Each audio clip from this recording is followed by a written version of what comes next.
დილამ მშვიდობის და ძვირფასო ტელემაყურებლებო, დღეს კვირაა და დილის ლაივი რა თქმა უნდა ტრადიციულად ეთერშია. ჩვენ მთლად ჩვეულებრივ რეჟიმში არ და ვერ ვართ ეთერში, მაგრამ ვცდილობთ ჩვენი ფორმატის ფარგლებში თემას და მნიშვნელოვან პროცესებს არ ავწდეთ.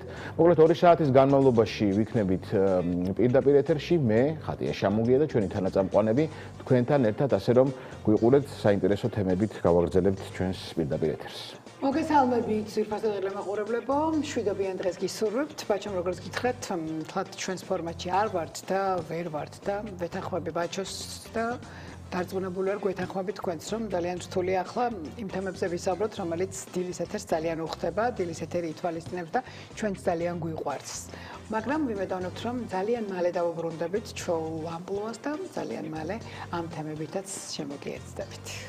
ახლა როცა აქციებია დღე და ღამე უწყვეტ რეჟიმში და მიმდინარეობს ქალაქებში, ამ დღეებში ძალიან განსაკუთრებით და მნიშვნელოვანი არის ამინდის პროგნოზი, თუ როგორი ამინდი გველოდება დღეს და რომელსაც რა თქმა უნდა ჩვენი ანა ზაქაშვილი გაგვაცნობს და მოგესალმებით ანა დილამშვიდობის და გითხარი როგორი ამინდი გველოდება სრულიად საქართველოში. ანა დილამშვიდობის. ამინდის პროგნოზის სპონსორია PSP. ჩემი ოჯახის საფთიაკი. ანა დილამშვიდობის. დილამშვიდობის. დილამშვიდობის, ბაჩო ხატია. მოგესალმებით, მივესალმებით ჩვენს ტელემაყურებლებს. რა თქმა უნდა, ამინდი ძალიან მნიშვნელოვანია და გაგაცნობთ დღევანდელი დღის ამინდის პროგნოზს, თუმცა მანამდე აუცილებლად უნდა გითხრათ, რომ თან მაქვს კოკაკოლა მიუხედავად იმისა, რომ გარეთ ძალიან ცივა, დილით ენერგიები ძალიან გვჭირდება, რისი წყაროც ნამდვილად არის კოკაკოლა, ალბათ დამეთანხმებით. რაც შეეხება ამინდის პროგნოზს, უნდა გითხრათ, რომ საქართველოს უმეტეს რეგიონებში, როგორც იცით, უკვე მოვიდა თოვლი, მათ შორის პირველი თოვლი გუშინ მოვიდა თბილისშიც და აქედან გამომდინარე ჰაერის ტემპერატურა შესაბამისი არის როგორც თბილისში, ასევე საქართველოს რეგიონებში.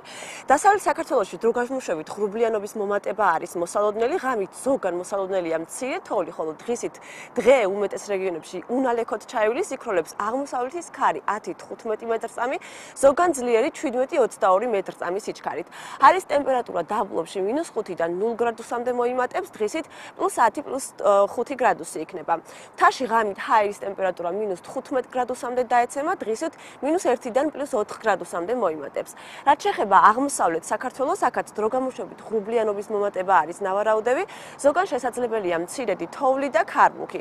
ღამით დასავლეთის, დღისით კი აღმოსავლეთის ქარი იქროლებს 10-15 მეტრწამი სიჩქარით, ზოგან ძლიერი 17-22 მეტრწამი სიჩქარით. ჰაერის ტემპერატურა ბარში ღამით -10-დან -5 გრადუსამდე დაეცემა, დღისით -2-დან +3 გრადუსამდე მოიმატებს.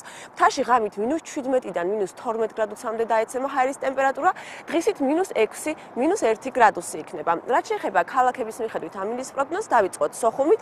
სოხუმში დღეს მზიანი დღე არის ნავარაუდები და ჰაერის ტემპერატურა 9 გრადუსამდე დათვება. ზუგდიდშიც ასევე მზიან და უნალექო დღეს ვარაუდობენ სინოპტიკოსები, ჰადა ჰაერის ტემპერატურა +10 გრადუსი იქნება.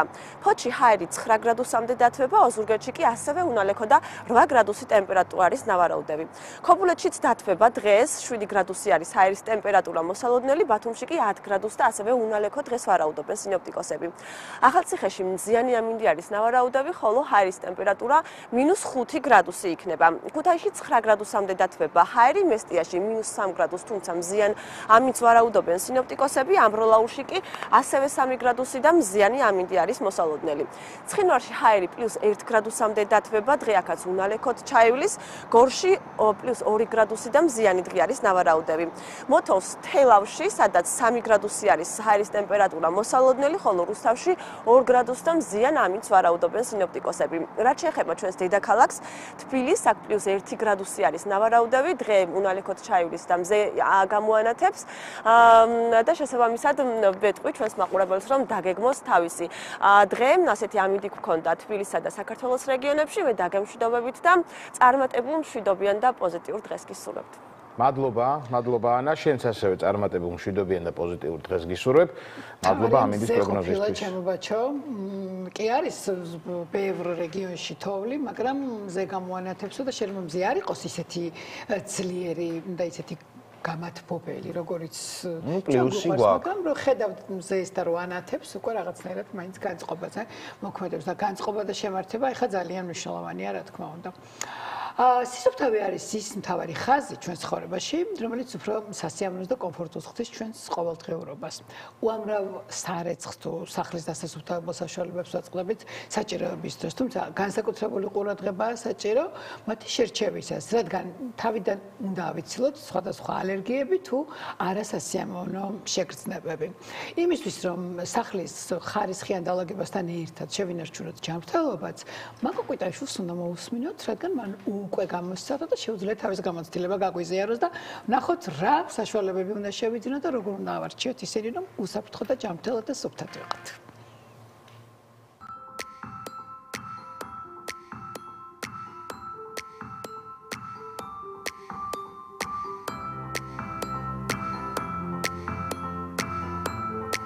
არაფერია იმაზე უფრო პრიორიტეტული ვიდრე ბავშვის ჯანმრთელობაზე ზრუნვა, რისთვისაც ყველა საყოფაცხოვრებო დეტალს ვაქცევთ ყურადღებას. მაგალითად, სახლთ ბავშვის დაბადებამდე სტანდარტული და საყოფაცხოვრებო ქიმიური ხსნარებით ვალაგებდით, ბავშვის დაბადების შემდეგ ეს წესი ხშირ შემთხვევაში იცვლება.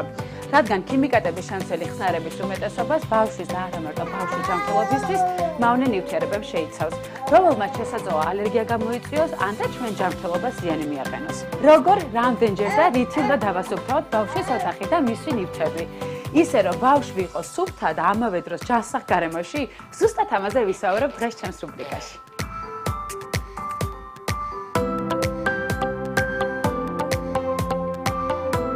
მანა ვიდრე უშუალოდ ბავშვის ოთახის დასუფთავებაზე გადავალ, მინდა გაგაცნოთ ის პროდუქტი, რომელსაც ვიყენებ მთელი სახლის დალაგებისთვის და რომლის გამოყენებაც არის უსაფრთხო.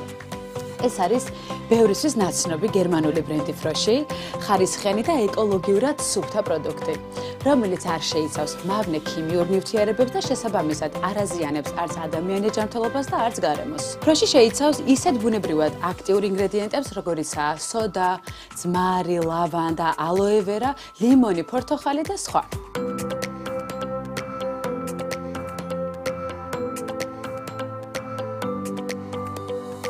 დიდი ალბათობით ყველა საბავშვო ოთახში, ისევე როგორც აქ ჩემთან არის ბევრი ნივთი, სათამაშოები, სათავსოები და წიგნები, რომლებიც ხშირად იმტვერება. ამიტომ ძალიან მნიშვნელოვანია ბავშვის ოთახის რეგულარული განიავება და აუცილებელია ოთახის სველი წესით კვირაში 2-3 მაინც დასუფთავება. ასევე ავეჯის გადაწმენდა. ამ ყველაფრისთვის კი მე პირადად ფრეშის უნივერსალურ pH საშუალებას მოვიხმარ, რომელიც გამოიყენება იატაკის, ავეჯის, ხის, ფილების და სხვა ნებისმიერი ტიპის ზედაპირის დასასუფთავებლად.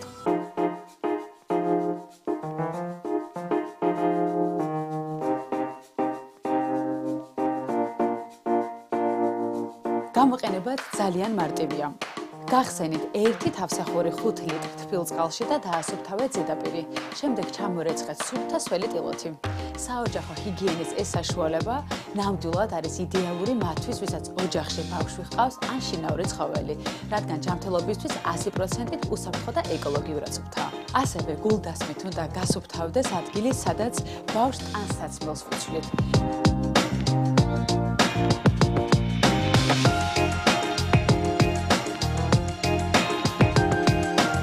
უნდა გაირეცხოს ბავშვის სათამაშოებიც, რისთვისაც ვიყენებ ფრეშის საბავშვო ჭურჭლის სითხეს, რომელიც არ შეიცავს საღებავს, კონსერვანტებს და არის ჰიპოალერგიული. რა თქმა უნდა, არის ასევე უსაფრთხოც.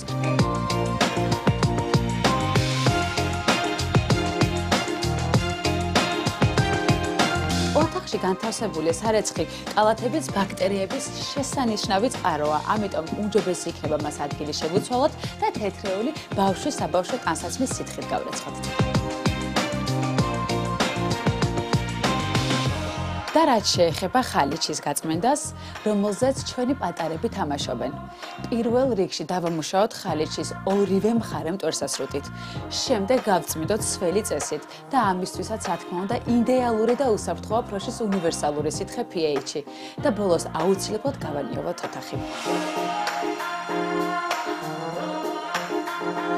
ჩვენი პატარებისთვის ჯანსაღი გარემო როგორც სახლში, ასევე გარეთ დამეთანხმებით არის უმნიშვნელოვანესი. ამ ყველაფერზე ზრუნვას კი ფრეში ერთმნიშვნელოვნად გაგიადვილებთ. მე ცოტათი კი დავიღალე, მაგრამ იმედია ჩემი რჩევები გამოგადგებათ.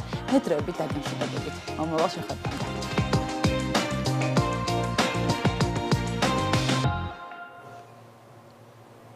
ნახე რამ ხელა გაზრდილა, კაცო. დაზარდა ბავშვები ჩვენ მამაკომ. თვალსა და ხელშუა შვილის დედაა კი ბატონო. დავიღალე ცოტაო და ვერ დავიჯერებ რომ მაკო შეიძლება დაიღალოს. ხალხის ნაკადი ქუჩებში არ იკლებს, მხოლოდ იმატებს. ახლა როცა ბრძოლაში არიან ადამიანები, შესაძლოა ვერ და არ ფიქრობენ იმ მენტალურ პრობლემებზე, რომელიც შეიძლება ამ სტრესმა მოიტანოს. შოთა ჯანჯღავასთან უნდა გადავიდეთ, რომელსაც ჩვენი ფსიქოლოგი ირმა კვაჭაძე ყავს სტუმრად და ორივესთან უამრავი კითხვა გვექნება და ეხლა ძალიან მნიშვნელოვანი და აქტუალურია, თუმცა მანამ გეტყვით, რომ შოთა ჯანჯღავას რუბრიკას წარადგენს, რა თქმა უნდა, ჩვენი არაჩვეულებრივი იტალიური ბრენდი მესაუდა, დეკორატიული კოსმეტიკის ბრენდი, რომელიც გახლავთ მსოფლიოში ძალიან ცნობილი, რომლის შეყვარებაც უკვე ქართველმა მომხმარებლებმაც შეძლეს და ეს არის ბრენდი არა მარტო ვიზაჟისტებისთვის, არამედ მოყვარული ქალბატონებისთვისაც, ვისაც უყვარს მაკიაჟის გაკეთება, ისე რომ თან მსუბუქად იგრძნოს თავი და თან ლამაზად. რუბრიკის სპონსორია იტალიური დეკორატიული კოსმეტიკის ბრენდი მესაუდა. მესაუდა შენი სილამაზისთვის, მხოლოდ ავერში. და ჩვენ სტუმრებთან ერთად დავბრუნდით, სტუმრებს ვერ უწოდებთ თანაწამყვანებთან ერთად, ესე იგი, თანაწამყვანსა და თანაწამყვანთან ერთად დავბრუნდით. რომელიც მე მგონი პირველად არის სტუმრის ამპლუაში ჩვენი ირმა. კი, მე მგონი პირველად ვარ ჩვენთან სტუმრის. პირველად ვარ დილარ ფინდობის და მადლობა მოწვევისთვის. დიდი მადლობა. ჩვენ წინა კვირებში ვისაუბრეთ, უკვე რამდენი დღეა მიმდინარეობს ეს ჩვენი ასე ვთქვათ, გამოსვლები, სამართლიანი გამოსვლები და ჩვენ ყოველდღიურ პრაქტიკაში ვხედავთ იმ ტრავმებს, რასაც იღებს ჩვენი მოსახლეობა. რა თქმა უნდა, ჩვენ თვალით ვხედავ იმ ტრავმას, რომელიც ამ წუთას მივიღეთ, მაგრამ ჩვენ ველოდებით შემდგომში უკვე მოგვიანებით გართულებებს, ეს უკვე ფსიქოლოგიურ და მენტალურ საკითხებს რაც შეეხება და ზუსტად ამასთან დაკავშირებით, როგორც ხატია მაღაშია, მოვიწვიეთ ქალბატონი ირმა. და მინდა ირმას ვკითხო. ირმა, ჩვენ ახლა რა თქმა უნდა, ყოველდღიურ პრაქტიკაში, როცა ემოციები ძალიან დაატვირთული გვაქვს, შეიძლება ვერ გვძნობთ იმ სტრესულ სიტუაციას, რაც გვაქვს და კი, რა თქმა უნდა, ფონმა მოიმატა ყოველდღიურ პრაქტიკაში და ჩვენ აი პაციენტებთანაც რომ მუშაობთ ხოლმე, უფრო აგზნებულები არიან, უფრო დასტრესილები არიან, მაგრამ აი რას გვაძლევს ეს ირმა უკვე მომავალში? ჩვენ გავიარეთ 90-იანი წლები და შემდეგ რამაც გარკვეული დაღი დაასვა. აი რას ველოდებით ესეთი გახანგრძლივებული პროცესის შემდგომ? ხოთან მნიშვნელოვანია ხაც ვერ მოვახერხეთ ამაზე საუბარი, მიხარია რომ დღეს რაღაცნაირად უნდა ვისაუბროთ ამ თემაზე და გავშალოთ, იმიტომ რომ ძალიან მნიშვნელოვანია რომ ვიცოდეთ ეხლა როგორ მდგომარეობაშია ჩვენი ფსიქიკა, ვთქვათ რა შეიძლება ჩავთვალოთ ნორმად ეხლადელი ჩვენი გამოვლინებისაც და რა არის უკვე ის ჩვენი ორგანიზმის რეაქცია იმ მდგომარეობაზე, რომელიც უკვე საგანგაშოა, ან ცოტა ხანში შეიძლება იყოს რაღაცა ყურადღების მისაქცევი, ხო? ჯერ ტრავმულ გამოვლინებებზე ვისაუბროთ, რომელიც ახლა შენ თქვი რომ არის ან აგზნებული, ან დასტრესილი. ნახე, ორი რეაქცია გვაქვს ფსიქიკაზე, ერთია რომ ან დეპრესიული ფონი მატულობს და ამ შემთხვევაში ჩვენი ფსიქიკური ენერგია პირიქით დაბლა არის და უენერგიოთ არის ადამიანი, თუ პირიქით აგზნებულია, ამ შემთხვევაში შფოთვა და აგრესია არის მომატებული, რომელიც ვლინდება როგორც მომატებული ჭარბი მოძღვებული ენერგია და ორივე ესე ვთქვათ სტრესული რეაქცია ხშირად რატომღაც გონია რომ სტრესის დროს აუცილებლად ესეთი უენერგიო ფონში უნდა ვიყოთ და ეს ასე არ არის. ანუ სტრესი შეიძლება ვლინდებოდეს როგორც პირიქით აგზნებადობა, ზედმეტი ემოციურობა და ეხლანდელი მდგომარეობაში ესე ვთქვათ ნორმად, ფსიქიკურ ნორმად შეიძლება ჩავთვალოთ ის პროცესები, როდესაც ნორმალურ რეაქციად მოდი ესე ვთქვათ, იმიტომ რომ არასწორია რომ ამ პროცესს რაც ხდება ჯერ სახელმწიფოში და შემდეგ ფსიქიკაში ნორმის რაღაცა რეგისტრი მივცეთ, ხო? არის რომ არის ცვლილება ხასიათში პირველია ეს mood swing-ებს რასაც ვეძახით, ხო? შეიძლება იყოს ნორმალური რაღაც ხასიათი, შემდეგ შეიძლება იყოს ტირილის ეპიზოდი, არის ცვლილებები ძილის რეჟიმში, ამ შემთხვევაში ადამიანები ჩაძინება უჭირთ და ხშირად ჩაძინების პარალელურად ესეთი ზედაპირული ძილის ფაზას, რასაც ვეძახით, ამ ფაზაში ხმები წესმით, ვთქვათ, იქნება ეს ესეთი სიგნალის ხმა თუ ასე შემდეგ და ჯერჯერობით ეს ყველაფერი ნორმად ითვლება, იმიტომ რომ ბუნებრივი რეაქცია, ხო?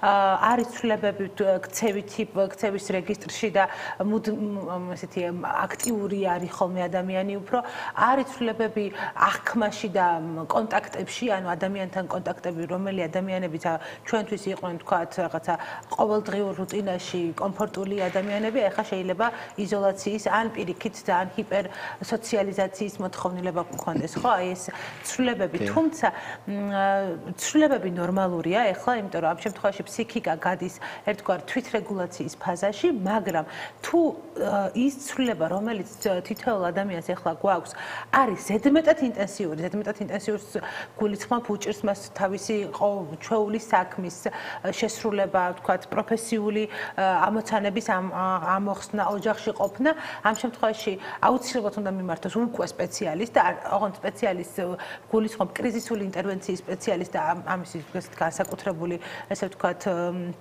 პროფილია ფსიქოთერაპიაში და შემდეგ ეს ერთი თვის დაყოვნების შემდეგ თუ ჩვენმა ჰუმორულმა რეგულაციამ, თვითრეგულაციამ არ იმუშავა და არ გვეყო ესე ვთქვათ შინაგანი რესურსი, მე შეიძლება განვითარდეს პოსტტრაუმული სტრესული ასჭილობა, მე შეიძლება განვითარდეს ფლეშბექები და ესე ვთქვათ განმეორებად, ანუ ის სურათხატების ყოველდღიურ რეჟიმში ესე ვთქვათ ყოფნა, საკმაოდ სავალალო პროცესია ჩვენი ფსიქიკისთვის, არ არის მარტივი, მით უმეტეს მაშინ, როდესაც ჩვენ გენეტიკური გამოცდილება გვაქვს ამისი.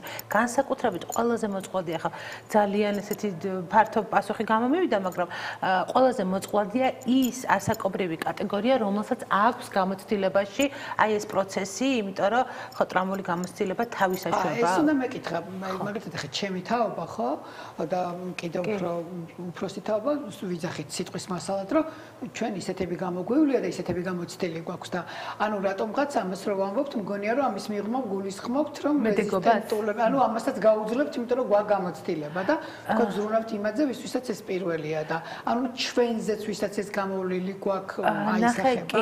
აი ზუსტად კარგი კითხვა და კარგი დამატება მოლოდინების თქვათ ხო არის ჩვენი გამოცდილება ხშირ შემთხვევაში ამ გამოცდილებაში არსებულ ტრამვას ემატება ახალი ტრამა და წარსული იარის გახსენება უფრო გვტკივა.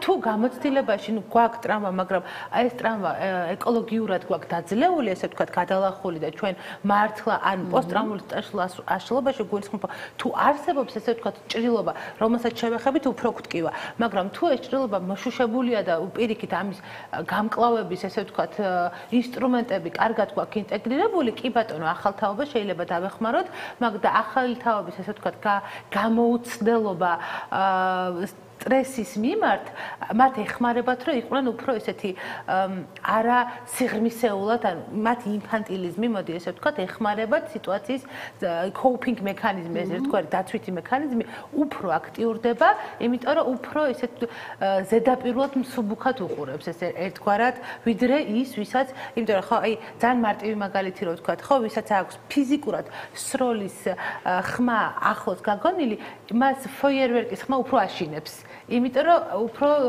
სტრესულ გამღიზიანებელთან ასოცირდება. და თუ აი ამის გამოცდილება არ აქვს ფსიქიკას, ხო, იმდენად ესე ვთქვათ მატრამვირებელი არ არის ხოლმე. თუმცა რა თქმა უნდა, ყველაფერი ინდივიდუალურია და ჩვენ შინაგან დაცვით მექანიზმებს აქვს. დაცვით მექანიზმები როგორ მუშაობს, ხო, ზოგჯერ დაცვით მექანიზმი მუშაობს ისე, რომ საერთოდ დისტანცირდება ამ ყველაფრისგან და თითქოს მე არ მეხება, ხო, დისტანცირდება და ისე რომ ხო, თუმცა ესეც ერთგვარი ესე ვთქვათ გამკლავების ხერხია და ამის უფლებას უნდა მივცეთ ადამიანს თუ ესე უკავდება. შეთასთან ვიქნება ესეთი კითხვა, აი, როდესაც ადამიანს აი როგორც ვთქვათ, ფსიქოემოციური ფონი მაღალი აქვს და ესეთი სენსიტიურია.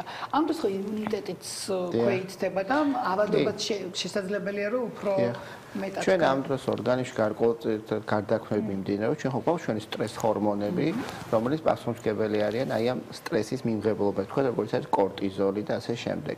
შესაბამისად ეს სტრეს ჰორმონების დონე არის ცოტა შეცვლილი ამ პერიოდში და ჩვენ როცა ვიცით ესეთი პაციენტები ყოველთვის ვცდილობთ რომ რაღაც პერიოდში ან გადავდოთ ამ ჰორმონის შემოწმება თუ შესამოწმებელია, რადგან ამ დროს არასწორი პასუხი შეიძლება ჩვენ მივიღოთ პაციენტებში. და შესაბამისად ეს მე აისახება უკვე ეს დიდი ხნის განმავლობაში, როცა გახანგრძლივი პროცესია და ეს სტრეს ჰორმონი სულ მაღალია, მე უკვე მიდის ორგანიზმის გამოფიტვა. და გამოფიტვის შედეგად უკვე ეს სხურბლი აღგზნების სხურბლი იცვლება და აი ამ ჰორმონზე უკვე რეზისტენტული შეიძლება გახდეს ორგანიზმი. და შესაბამისად ეს ჰორმონი უკვე თავის საქმეს ვერ აკეთებს, იმუნური პასუხი ორგანიზმის ვარდება და მიმღებლობა გარე ფაქტორებზე უკვე სხვანაირად აქვს ორგანიზმს აღქმული. შესაბამისად ჩვენი კუთხითაც ჩვენ ვცდილობთ ხოლმე რომ პაციენტებთან რაღაც აი ისეთი მიდგომა გავაკეთოთ, რომ აი ამ მწვავე პერიოდში ცოტა ბალანსი გავაკეთოთ რაღაცა და მერე მივხედოთ ასე ვთქვათ ჩვენი კუთხით. აი ასევე ირმასთან მინდა ვკითხო, რომ აი ჩვენ ახლა ვცდილობთ ვთქვათ კორტიზოლის ანალიზი რაღაცები გადავავადოთ. აი როგორ არის ფსიქოლოგიაში? ახლა ამ მწვავე პერიოდში ფსიქოთერაპიები საჭირო არის თუ ჯობია რომ ჩაიაროს პროცესმა და მერე მივხედოთ. ძალიან საინტერესო ეს აუცილებლად ყურადსაღები ფაქტია. თუ ადამიანი თერაპიაში ყოველდღიურად არის და ეს მისი რაღაც თერაპიული ინტერვენცია, მისი ყოველდღიური ნაწილია, ვთქვათ ახლა ფსიქოლოგები და ბევრი ადამიანი რომელსაც მუდმივ თერაპიაში არიან ცხოვრების სტილია, რა თქმა უნდა, მათ უნდა გააგრძელონ ესე თქო თერაპიულ პროცესში ყოფნა და ეს რაღაცა თავის თავზე საუბარი. თუმცა აი მწვავე ემოციური ფონის გამო თერაპიის დაწყება ეხლა ეს არ არის რეკომენდირებული, იმიტომ რომ ჩვენ ვუკარგავთ ორგანიზმს იმ თვითრეგულაციის უნარს, რომელიც მას ისაც ბუნებრივად აქვს. ანუ ადამიანი სტრესმედეგი ორგანიზმია, ხო? ჩვენ აი ამ სტრესმედეგობამ გადაგვარჩინა და შესაბამისად მოვედით დღემდე, იმიტომ რომ გვაქვს ეს რაღაცა ავტოიმუნიტეტი და გამკლავების მექანიზმები. შესაბამისად თუ ჩვენ ამ პროცესში ვართ, უნდა მივცეთ ჩვენ თავს იმის უფლება, რომ რაღაცნაირად გავუმკლავდეთ ამ ჩვენი თავის ნდობით ამ პროცესს. თუმცა თუ ეს სიმპტომატიკა, რომელიც ჩამოთვალე, გახანგრძლივებულია და აი მართლა კარგავს ადამიანი რაღაც ყოფით უნარებს, ამ შემთხვევაში აუცილებელია მიმართვა. მაგრამ ეხლა რომ ვთქვათ, რომ აი როგორც აი სამედიცინო ტერმინოლოგიით, რომ სამედიცინო კუთხით რომ შევადაროთ, დაახლოებით 37-მდე რომ მედიკამენტის დალევის სისწრაფე და რაღაც მით უმეტეს ანტიბიოტიკის დალევა არ არის რეკომენდირებული, იმიტომ რომ რაღაცნაირად უნდა გაუმკლავდეს ხო ორგანიზმი. ამ პროცესს დაახლოებით იგივე სიტუაცია, ძალიან უხეში შედარება რომ მოვიყვანოთ, ან რეალურად ჩვენ ვენდოთ ჩვენ თავს, მაგრამ ეხლა თუ ეს ჩვენი სიმპტომატიკა საერთოდ ვერ ვჭამ, თუ ძილიანობა მაქვს მთლიანად, ან პირიქით უძილობა მაქვს, ან ესე ვთქვათ, იმდენად აგზნებული ვარ, რომ ეს რაღაცა ფიზიოლოგიურ კანკალში გამოიხატება ხოლმე, ან რაღაც სურათხატები ისე მაქვს, რომ ვერ ვიძინებ და ჩაძინების პროცესი მიჭირს და ასე შემდეგ.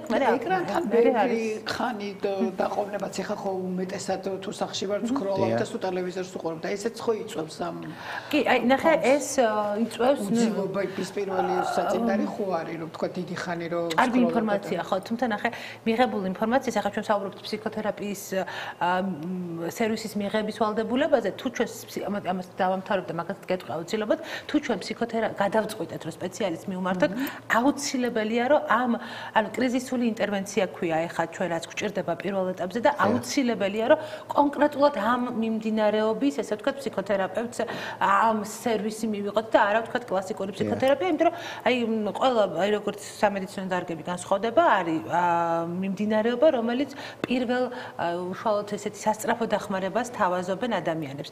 რაც შეეხება როგორ ვიზრუნოთ საკუთარ თავზე, რომ არ გქონდეს ეს რაღაცა ემოციური ფონი მომატებული, ნახე ინფორმაციის მიღება ერთი მხრივ თავისთავად არ გულისხმობს დესტრუქციას, ხო, ზოგს სჭირდება ინფორმაცია იმისთვის, რომ იყოს მშვიდად და აინტერესებს ეს ინფორმაცია და მისი ინტერესის დაკმაყოფილებაა, რომ აი რა ხდება, გავიგერო რაღაცა ესადი და მე მამშვიდებს. შესაბამისად, რომ ნახე, ერთი და იგივე ამბავს თუ სამჯერ არ მოგусმენთ, თქვათ, აი გავეცნობით მხოლოდ საინფორმაციო გამოშვების დროს, გავეცნობით მხოლოდ სანდოწყაროებს და აი ძალიან ბევრია არა სიმართლე, როგორ ატყვილი ინფორმაცია, ხო, ძალიან ბევრია და რომელიც იქით გამოტანილია ხოლმე headline-ებში fake და ისეთი აქცენტებით, რომ ზაფრავს ფსიქიკას. აი შეეცადეთ, რომ ესეთი რაღაცა რყევები არ მოუწყოთ საკუთარ თავს და თუ ინფორმაციის ვეცნობით და უნდა ვეცნობოდეთ, რა თქმა უნდა, ინფორმაციას სანდოწყაროებით,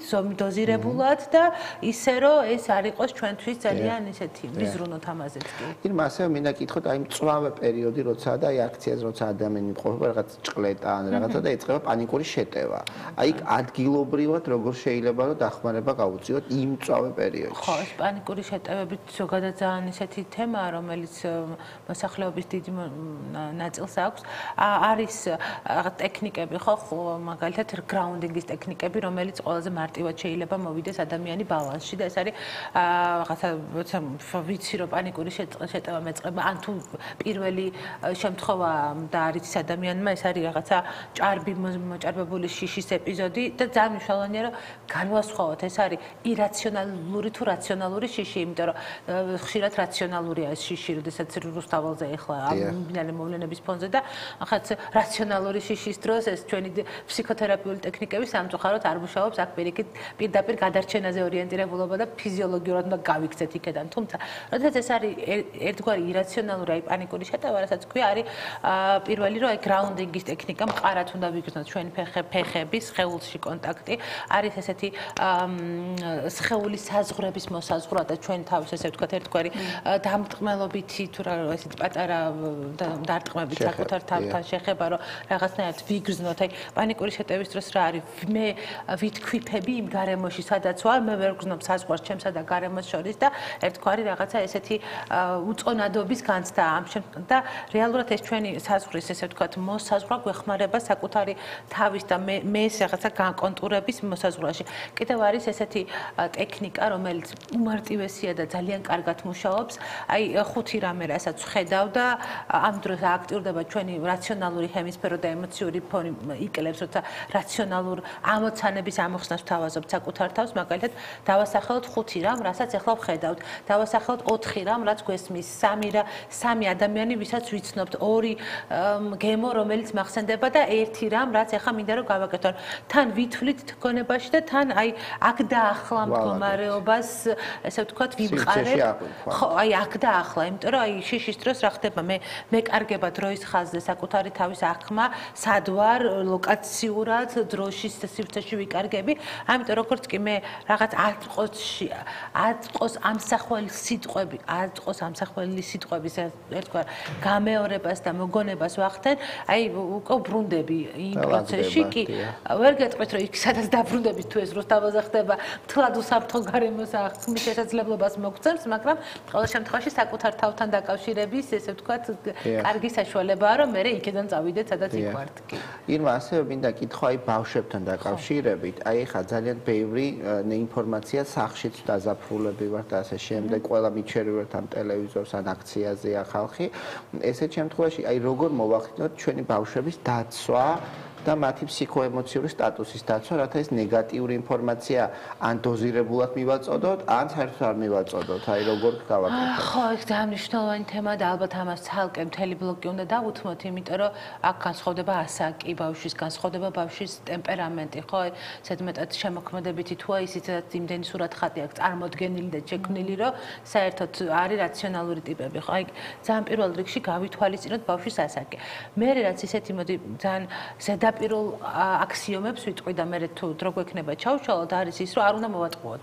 ანუ არც ერთ ასაკში ბავშვს არ უნდა უთხრათ რომ ეხლა არაფერი არ ხდება და ყველაფერი მშვიდად არის. ანუ იმიტომ რომ ბავშვები გრძნობენ ჩვენზე მეტად თავისი სენსორებიდან გამომდინარე ველს გრძნობენ და თუ ჩვენ ბავშვს ვეუბნებით რომ ეხლა ყველაფერი რიგზეა და არაფერი არ ხდება, ამითი მას ვუჩენთ ესე ვთქვათ ეჭვის განცდას ჩვენდამი უკვე დასრულის ნდობას კარგავს. შესაბამისად, მას მისი ასაკის გათვალისწინებით რეკომენდებულია რომ უთხრათ რომ კი რაღაცა ხდება ესეთი, მაგრამ უნდა გაუჩინოთ აქვე იმედი რომ დაალაგდება, ისე დაალაგდება როგორც ვთქვათ, საუკეთესო შესაძლებლობაში იქნება, მე შენთან ვარ, შენი ჩემი მხარდაჭერის იმედი გქონდეს და არ არის არავითარ შემთხვევაში ეს მშობლის უსუსურობა არ უნდა დაინახოს ბავშვმა, იმიტომ რომ ბავშვისთვის მშობელი არის ფარი და მშობლის ნდობა მის გულწრფელობაში რომ კი ეხლა მიჭირს, მაგრამ ყველაფერი კარგად იქნება.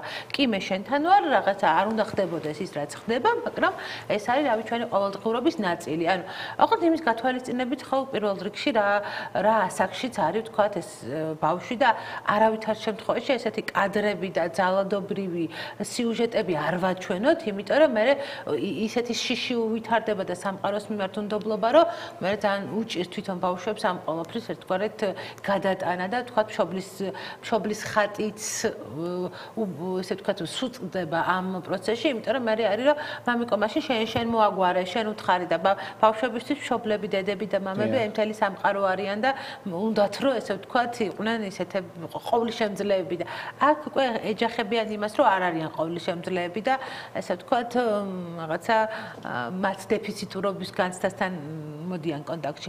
ასევე მნიშვნელოვანია თქვა თუ ბავშვები თინეიჯერობის ასაკში არიან და უკვე რაღაც თავისი მე სელფი ჩამოყალიბებულია, მათთან ერთად თქვა გაიყვანოთ და თანაზიარი იყოთ, ოღონდ მშობლებთან ერთად უსაფრთხოებ დროს, ხო? აი, იმიტომ რომ თინეიჯერს ძალიან ჭირდება მიკუთვნებულობის განცდა, რომ რაღაცა დიდის ნაწილია და რაღაცა აი დისტანცირებული არ არის. თუ აი რატომ ამბობ ასაკის მნიშვნელობას, თუ თქვა აი 6-7 წლამდე დაცულობა და უსაფრთხოება არის წამყვანი ფსიქიკური პროცესი ბავშვის განვითარებაში, უკვე თინეიჯერობაში არის მიკუთვნებულობა, იმიტომ არის მე ხოლმე თინეიჯერობებში დაჯგუფებები ისედაც ხო, აი რაღაცა სუბკულტურები რო იქნება, ამიტომ უნდა რომ რაღაცასთან იყოს მიკუთვნებული და მისი აზრის გამზიარებლები რაღაცა გარემოცვაში.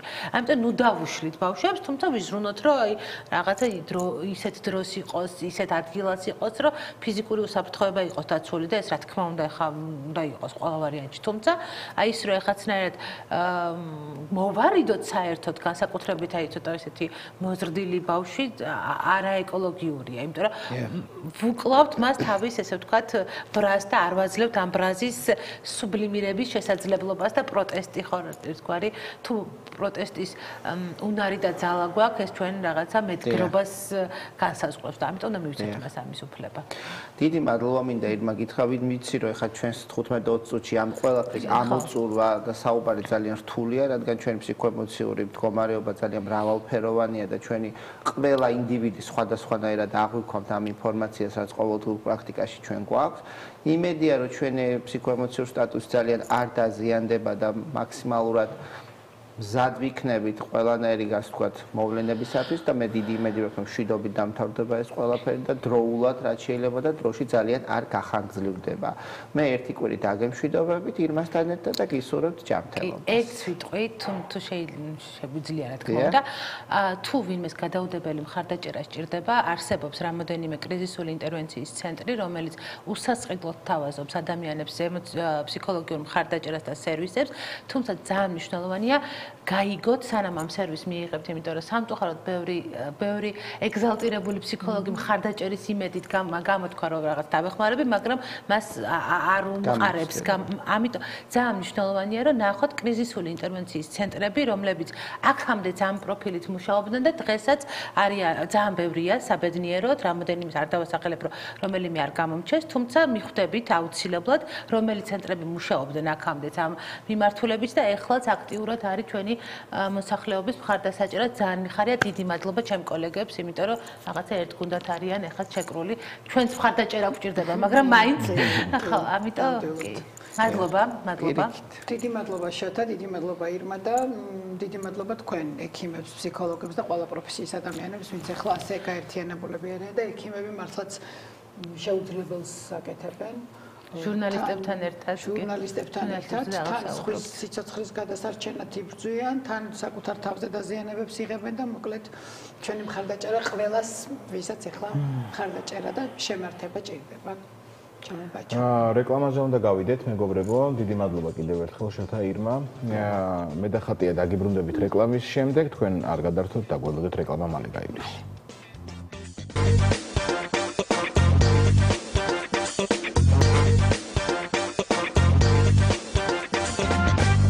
დავბრუნდით პირდაპირ ეთერში და შეგახსენებთ რომ თქვენ უყურებთ დილის ლაივს ბაჩოსთან და ხატიასთან ერთად. ვინც ახლა შემოგვიერთით კიდევ ერთხელ დილამშვიდობისას გეტყვით და მშვიდობიან დღეს და კვირა დღეს და საერთოდ მშვიდობიან კვირას გისურვებთ ყველას. მეთანხმები ბაჩოს, კიდევ ერთხელ დილამშვიდობის. თბილისის ქუჩებში აქციები რა თქმა უნდა გრძელდება. ადამიანების რაოდენობა მხოლოდ მატულობს და ამის აქციებს დაემატა დღის აქციები და მათ შორის პროფესიული საზოგადოების წარმომადგენლები. ეს რა თქმა უნდა საბოლოო შედეგისთვის ძალიან კარგია. ბრძოლა საქართველოსთვის უნდა იყოს უწყვეტი და ხანგრძლივი. ამასობაში გადაივსო იზოლატორები და საავადმყოფოები დაშავებულების რიცხვმა 16 უკვე 17 დღის განმავლობაში 500-ს გადააჭარბა. თათია ლაბაძე შეხვდა დაშავებულებს და ვნახოთ სიუჟეტი.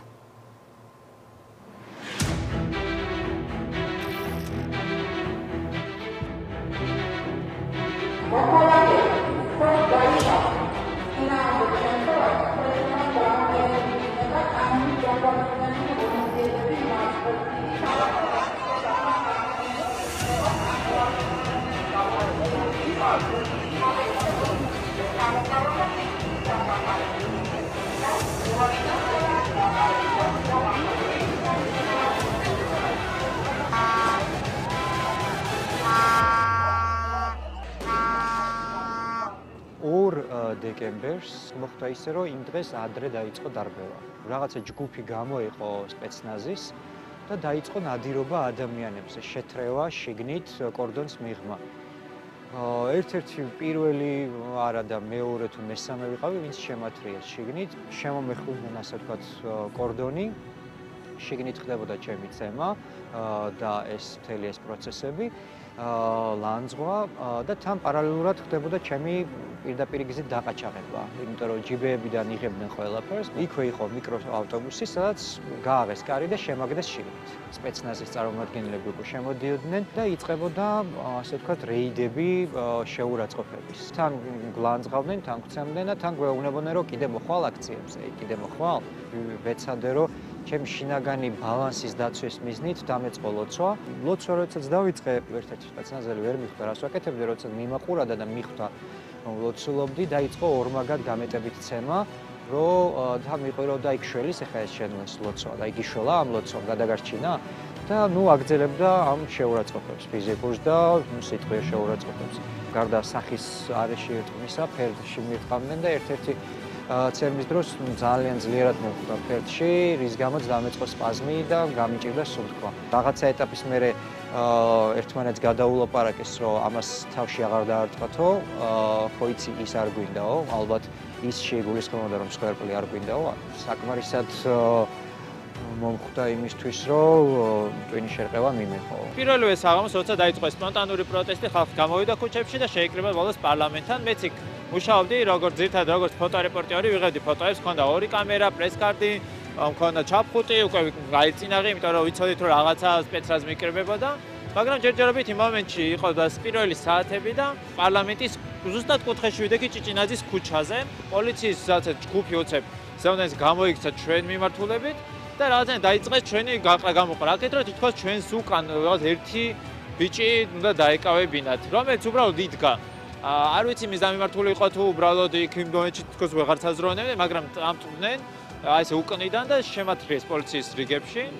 და მე რა თქმა უნდა დავიწყე ძახილი რომ რასაკეთებ ჟურნალისტი ვარ და აი პირველ წამებში გავიგე რომ შემაგინეს და აი მაშინ მივხვდი რომ იქ უკვე აზრი არ გქონდა.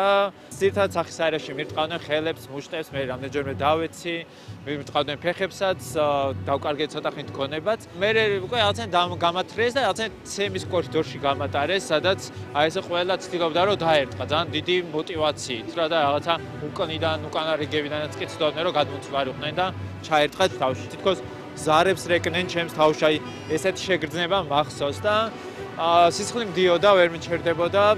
ცხვირი ვიხდი რა უკვე რაღაც ძალიან მოტეხილავე მქონდა სახეზე, რაღაცა თლიანად სისხლით ვიყავი დაფარული და კარგად რომ ცემეს და უკვე აღარ შემეძლო. აი ბოლოს თქვი რომ ანუ აი თუ ვაკავეთ, დამაკავეთ, ანუ რაღაცომ ირტყავთ, უკვე აღარ შემეძლო რა, აი აღატანა და აი იმაზეც რაღაცა დამამცირებლად ხელის ეს წარტყმებით მე მაშინ გადამიყვანეს მე კლინიკაში, სადაც ცხვირზე ოპერაცია ჩამიტარდა და აი მეორე დღეს უკვე რომ ვიწექი საავადმყოფოში, მე აღმოვაჩინე რომ იმ ღამეს არა მარტო მე, არამედ 20-ზე მეტი ჟურნალისტი დაშავდა, მათ დაესხნენ თავს, ბევრს გამიზნოლად.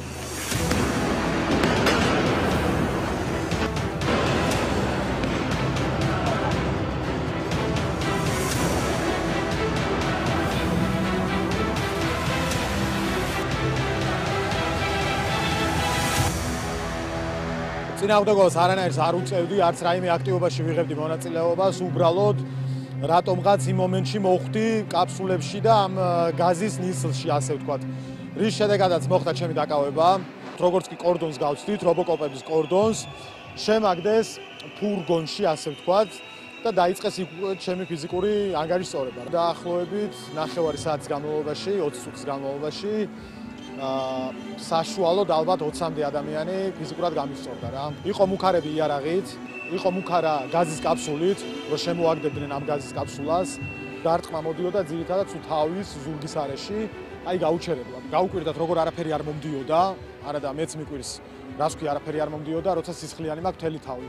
გატეხილი მაქვს უკვე თავი, ცხვირი და თვალი უკვე სერიოზული ზიანი აქვს მიყენებული და მეუბნებიან რომ როგორ არაფერი არ მოგდისო და ერთ-ერთი იძახის მოდი თითი მოუტეხოთო.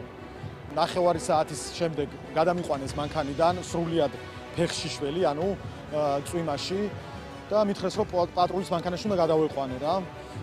პატრულის მანქანამდე იყო დაახლოებით 50 მეტრი, 40 მეტრი და ამ 50-40 მეტრის დროს გზაში ვინჩებდა სპეცრაზმელი ყველამ ხელი დამატა. პირდაპირ ღირსებაზე მოდიოდნენ გესმით ადამიანების და მე დარწმუნებული ვარ რომ ეგ მათი მისიაც იყო რომ ადამიანები ფსიქოლოგიურად ისე გაეტეხათ რომ აქციაზე კი არა ზოგადად გარეთ გასვლის შეშინოდეს უკვე შემდეგ რა.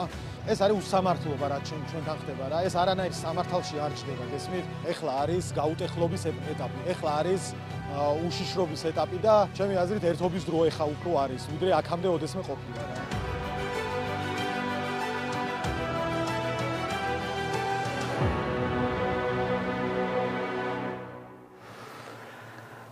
ამ დღეებში ვნახეთ ძალიან ბევრი პროფესიული წრეების წარმომადგენლების პროტესტი, მარშები, მსვლელობები, განცხადებები. ახლა კიდევ ერთი პროტესტანტთა ჯგუფი მინდა გაგაცნოთ.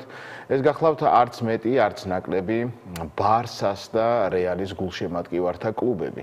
ადამიანები, რომლებიც პრინციპში ერთმანეთის მეტოქეები არიან, ახლა ამბობენ, რომ საერთო მტრის წინაშე უნდა გაერთიანდნენ. როგორ იგეგმებიან ისინი, ამას ჩვენი სპორტული ჟურნალისტი გიორგი დარჯანია მოგვიყვება. მოგესალმებით, დილამშვიდობი. გამარჯობა ხატია ბაჩო. როგორ ხართ? ხნედ. რა თქმა უნდა. ყველანი ვართ ხნედ. მიუხედავად იმისა, რომ ძალიან ისეთი მძიმე სიტუაცია, რა თქმა უნდა, ვართ ხნედ. თქვენ ახლა ახსენეთ დაანონსეთ ეს მსვლელობა დღეს იქნება ფანკლუბების მსვლელობა ძალიან საინტერესო და მე ვფიქრობ მსოფლიოში უნიკალური მოვლენაა ეს რომ ბარსა და მადრიდი რომ გაერთიანა წარმოგიდგენთ. წარმოვიდგინე როგორ უნდა მოახერხო რომ ესენი გაერთიანო და საერთო მსვლელობა მოაწყონ და არა მარტო მათი სხვა ფანკლუბებიც იქნებიან, იქამდე მოდი მინდა ჯერ ის მოგიყვეთ მიხეილ ყაველაშვილის სპორტული ბიოგრაფია. ყოველგვარი პოლიტიკური სიმპათიების თუ ანტიპათიების მიუხედავად, მაგის განურჩევლად, მხოლოდ და მხოლოდ სტატისტიკაზე დაყრდნობით, მოდი ვილაპარაკოთ, როგორი ფეხბურთელი იყო მიხეილ ყაველაშვილი და რა შედეგები აქვს მას. კარგით? მოდი. მოდი მე მივალ პლაზმასთან. გთხოვთ აი პირველი სლაიდი რო ჩავთოთ. მიხეილ ყაველაშვილმა ეს არის მისი შედეგები. ის არის საქართველოს, შვეიცარიის და რუსეთის ჩემპიონი და მოგებული აქვს ასევე საქართველოს და შვეიცარიის თასები. 5 ჯერ აქვს მოგებული საქართველოს ჩემპიონატი, ოღონდ აქ განმარტებებია საჭირო. ეს არის ის პერიოდი 90-დან 95 წლამდე, როდესაც საბჭოთა კავშირი დაიშალა, დინამო იმ დროს იყო რეალურად თავის შინაარსით საქართველოს ნაკრები და ეს ინერციით გადმოყვა უკვე საქართველოს ჩემპიონატშიც. ზედიზედ 10 ჯერ გახდა მაშინ დინამო საქართველოს ჩემპიონი 90-დან 2000 წლამდე და დინამოში თამაშობდა. კი და 5 ჩემპიონობა მოუწია ყაველაშვილსაც. აი ეს არის მისი დინამოური რა პოზიციას თამაშობდა? ცენტრალური თავდამსხმელი. ამის შემდეგ ის მიდის ვლადიკავკაზში. ეს არის 95 წელი, სულ ახალი დამთავრებულია ეს საშინელი ომი ცხინვალის რეგიონში და ომი რო დამთავრდა ძალიან მალე მიხეილ ყაველაშვილი მიდის ვლადიკავკაზში და თამაშობს იქაურ სპარტაკ ალანიაში. და იმ სეზონში ალანია გახდა რუსეთის ჩემპიონი. და უნდა ვთქვა რომ ახლა ფეხბურთი ხო გუნდური სახეობაა და გუნდი იგებს და არა კონკრეტული ფეხბურთელი, მაგრამ ყაველაშვილის წვლილი ამ გამარჯვებაში არის ძალიან დიდი. და შემდეგ სტატისტიკასაც რო გადავხედავთ, აღმოვაჩენთ, რომ სწორედ ეს არის მისი კარიერის პიკი, შეიძლება ითქვას, რომ 24 წლის იყო მაშინ, როდესაც თამაშობდა ალანიაში და ძალიან დიდი წვლილი შეიტანა ჩრდილოეთ ოსეთის გუნდის გაჩემპიონებაში რუსეთში. მაშინ 12 გოლი გაიტანა ამ სეზონში და გახდა ალანიას საუკეთესო ბომბარდირი. და ამის გამო ძალიან უყვართ ვლადიკავკაზში მიხეილ ყაველაშვილი და ეხლა შეგვიძლია შემდეგი სლაიდის გამოვიტანოთ, როდესაც ეხლა იმ ბოლო დღეებში ეს აჟიოტაჟია მის პერსონაჟთან დაკავშირებით, ბუნებრივია ჩრდილოეთ ოსურ სოციალურ ქსელებში აქტუალური თემაა ყაველაშვილი, მას უხსენებენ იმ ძველ დამსახურებას ვლადიკავკაზი და ჩრდილოეთ ოსური ფეხბურთის წინაშე და აი ჯემ ნიუსმა ამონარიდი გააკეთა იქაურ სოციალურ ქსელებში რა იწერება ამ დღეებში მასზე. მოდი გადმოვთარგმნი. ოსეთი ხმას აძლევს ყაველაშვილს. ის ჩვენს ალანიაში თამაშობდა. თუ ის თამაშობდა ალანიაში, ის ალბათ პატივსცემს ოს ხალხს. აი ასე უყვართ, მოდი ვთქვათ, რომ ჩრდილოეთ ოსეთში მიხეილ ყაველაშვილი უყვართ და იქიდან გამომდინარე, რომ მართლა კარიერის საუკეთესო წელი გაატარა რუსეთის ჩემპიონატში და ჩრდილოეთ ოსეთში და კერძოდ ვლადიკავკაზში, პრინციპში ალბათ გასაგები ხდება, რომ რაღაც ნოსტალგია უნდა კონდეს და რაღაც სენტიმენტები უნდა კონდეს. და ის მისი ცნობილი ციტატა იციან იქ ოსეთში, ვინც რუსეთის ხო, ალბათ ეგ არიციან. კარგით, ამის შემდეგ რა ხდება? ის მიდის ინგლისში, ვლადიკავკაზიდან მიდის ინგლისში, მანჩესტერ სიტიში. და აქაც პირველ რიგში ახალგაზრდა გულშემატკივრებისთვის უნდა განმარტოთ, რომელმაც იციან, რომ დღეს მანჩესტერ სიტი არის სოფლიოში ერთ-ერთი საუკეთესო გუნდი, ბრწყინავს მილიარდები აქვს, თუ კი ვინმე ვარსკვლავია იქ თამაშობს და ასე შემდეგ. მაგრამ ეს არის ის პერიოდი, როდესაც ისტორიაში მანჩესტერ სიტის ყავს უცუდესი გუნდი. ასეთი ცუდი მანჩესტერ სიტი არასდროს არ ყოფილა. ხო. ეს ის სეზონია, როდესაც ჩემპიონი გახდა მანჩესტერ იუნაიტედი და სად არის სიტი? ჩამოყვეთ და აღმოვაჩენთ აი აქ ფსკერზე. იმ სეზონში, როდესაც მიშა ყაველაშვილი თამაშობდა მანჩესტერ სიტიში, სიტი გავარდა ინგლისის პრემიერ ლიგიდან. ეს იყო უცუდესი გუნდი ამ კლუბის არსებობის ისტორიაში და მიშა ყაველაშვილიც ვერაფრით ვერ დაეხმარა გუნდს. იმ სეზონში გაიტანა ცენტრ ფორვარდმა მხოლოდ 2 გოლი. რაც არის, ნუ რბილად რომ ვთქვა, ცუდი შედეგი. რამდენი ხანი თამაშობდა? ერთი სეზონი და კიდე ცოტა რაღაცა. შუა სეზონში გადავიდა და მე ერთი სრული სეზონი. მოკლედ, როდესაც გავარდა მანჩესტერ სიტი პრემიერ ლიგიდან, ყაველაშვილი დაიბარეს კლუბის ოფისში და უთხრეს, რომ ინგლისური კანონმდებლობის მიხედვით მას აღარ ჰქონდა ინგლისში მუშაობის უფლება. რა ხდება? ეს ძალიან ბევრ ევროპულ ქვეყანაშია, პრაქტიკულად ყველა ევროპულ ქვეყანაში არის რაღაც გარკვეული ლიმიტები, როდესაც დაბალ ლიგაში უცხოელებზე არის ლიმიტები ხოლმე და ასე არის ინგლისშიც, დაბალ ლიგაში არის ლიმიტი უცხოელებზე, არა ევროკავშირელებზე და გამონაკლისი დაიშვება იმ შემთხვევაში, თუ კი ფეხბურთელს აქვს რაღაც თამაშების გარკვეული რაოდენობა დაგროვებული. ანუ ითვლება, რომ არის ძირითადი შემადგენლობის მოთამაშე და აქვს ბევრი თამაში და ამ შემთხვევაში აძლევენ ხოლმე დაბალ ლიგაში მუშაობის თამაშის უფლებას. ყაველაშვილს ეს არ ჰქონდა ეს ლიმიტი, ვერ შეასრულა და შესაბამისად ვერ მიიღო ვეღარ გააგრძელა ინგლისში მუშაობის უფლება და მოუწია ინგლისის დატოვება. შეიძლება ამითაც აიხსნას, რომ რატო არ ყავს დასავლეთ ევროპა მიშა ყაველაშვილს. ნუ კლუბმა ამის შემდეგ გაუშვა, თვითონვე გაუკეთა ეს ვარიანტი, გაუშვეს შვეიცარიაში და მთელი კარიერის დარჩენილი ნაწილი გაატარა შვეიცარიაში. ის გაუშვეს პირველ რიგში გრასჰოპერში, სადაც პირველივე სეზონში გახდა შვეიცარიის ჩემპიონი. თუმცა ისევ და ისევ გავიმეოროთ, რომ იმდენი წვლილი ამ შვეიცარიის ჩემპიონატში პერსონალურად მას არ აქვს, რაც ჰქონდა 95-ში, როდესაც ალანია გახდა რუსეთის ჩემპიონი. იმიტომ მაშინ ბევრად მეტი გოლი გაიტანა იმ სეზონში, ვიდრე აი აქ. ალანიის ვარსკვლავი უპირობოდ არის კი. და ეხლა შემდეგ თუ დავაკვირდებით, შემდეგ ძალიან ბევრ შვეიცარიულ კლუბში იყო და უყურეთ 99-დან 2006 წლამდე 7 წელი ხო არის? რამდენი გუნდი გამოიცვალა? 1, 2, 3, 4, 5, 6, 7. 7 წელიწადში 7 გუნდი ნიშნავს, რომ ჩამოყალიბდა ასე ვთქვათ მოხეტიალე ფეხბურთელად, რომელიც სეზონს იწყებს ერთ გუნდში, მერე სეზონის ბოლოს მიდის მეორეში, ისე კიდევ ერთი სეზონი და კიდე მესამეში და ასე შემდეგ დადის კლუბიდან კლუბში და როგორც ჩანს თვითონ ეს გუნდებიც დიდად არ იკლავდნენ თავს მის შენარჩუნებაზე ზრუნვაში და ამიტომ აი 7 წელიწადში 7 გუნდი გამოიცვალა. და ის Manchester City არ იყო ერთადერთი გუნდი, რომელიც ყაველაშვილთან ერთად დაქვეითა დაბალ ლიგაში.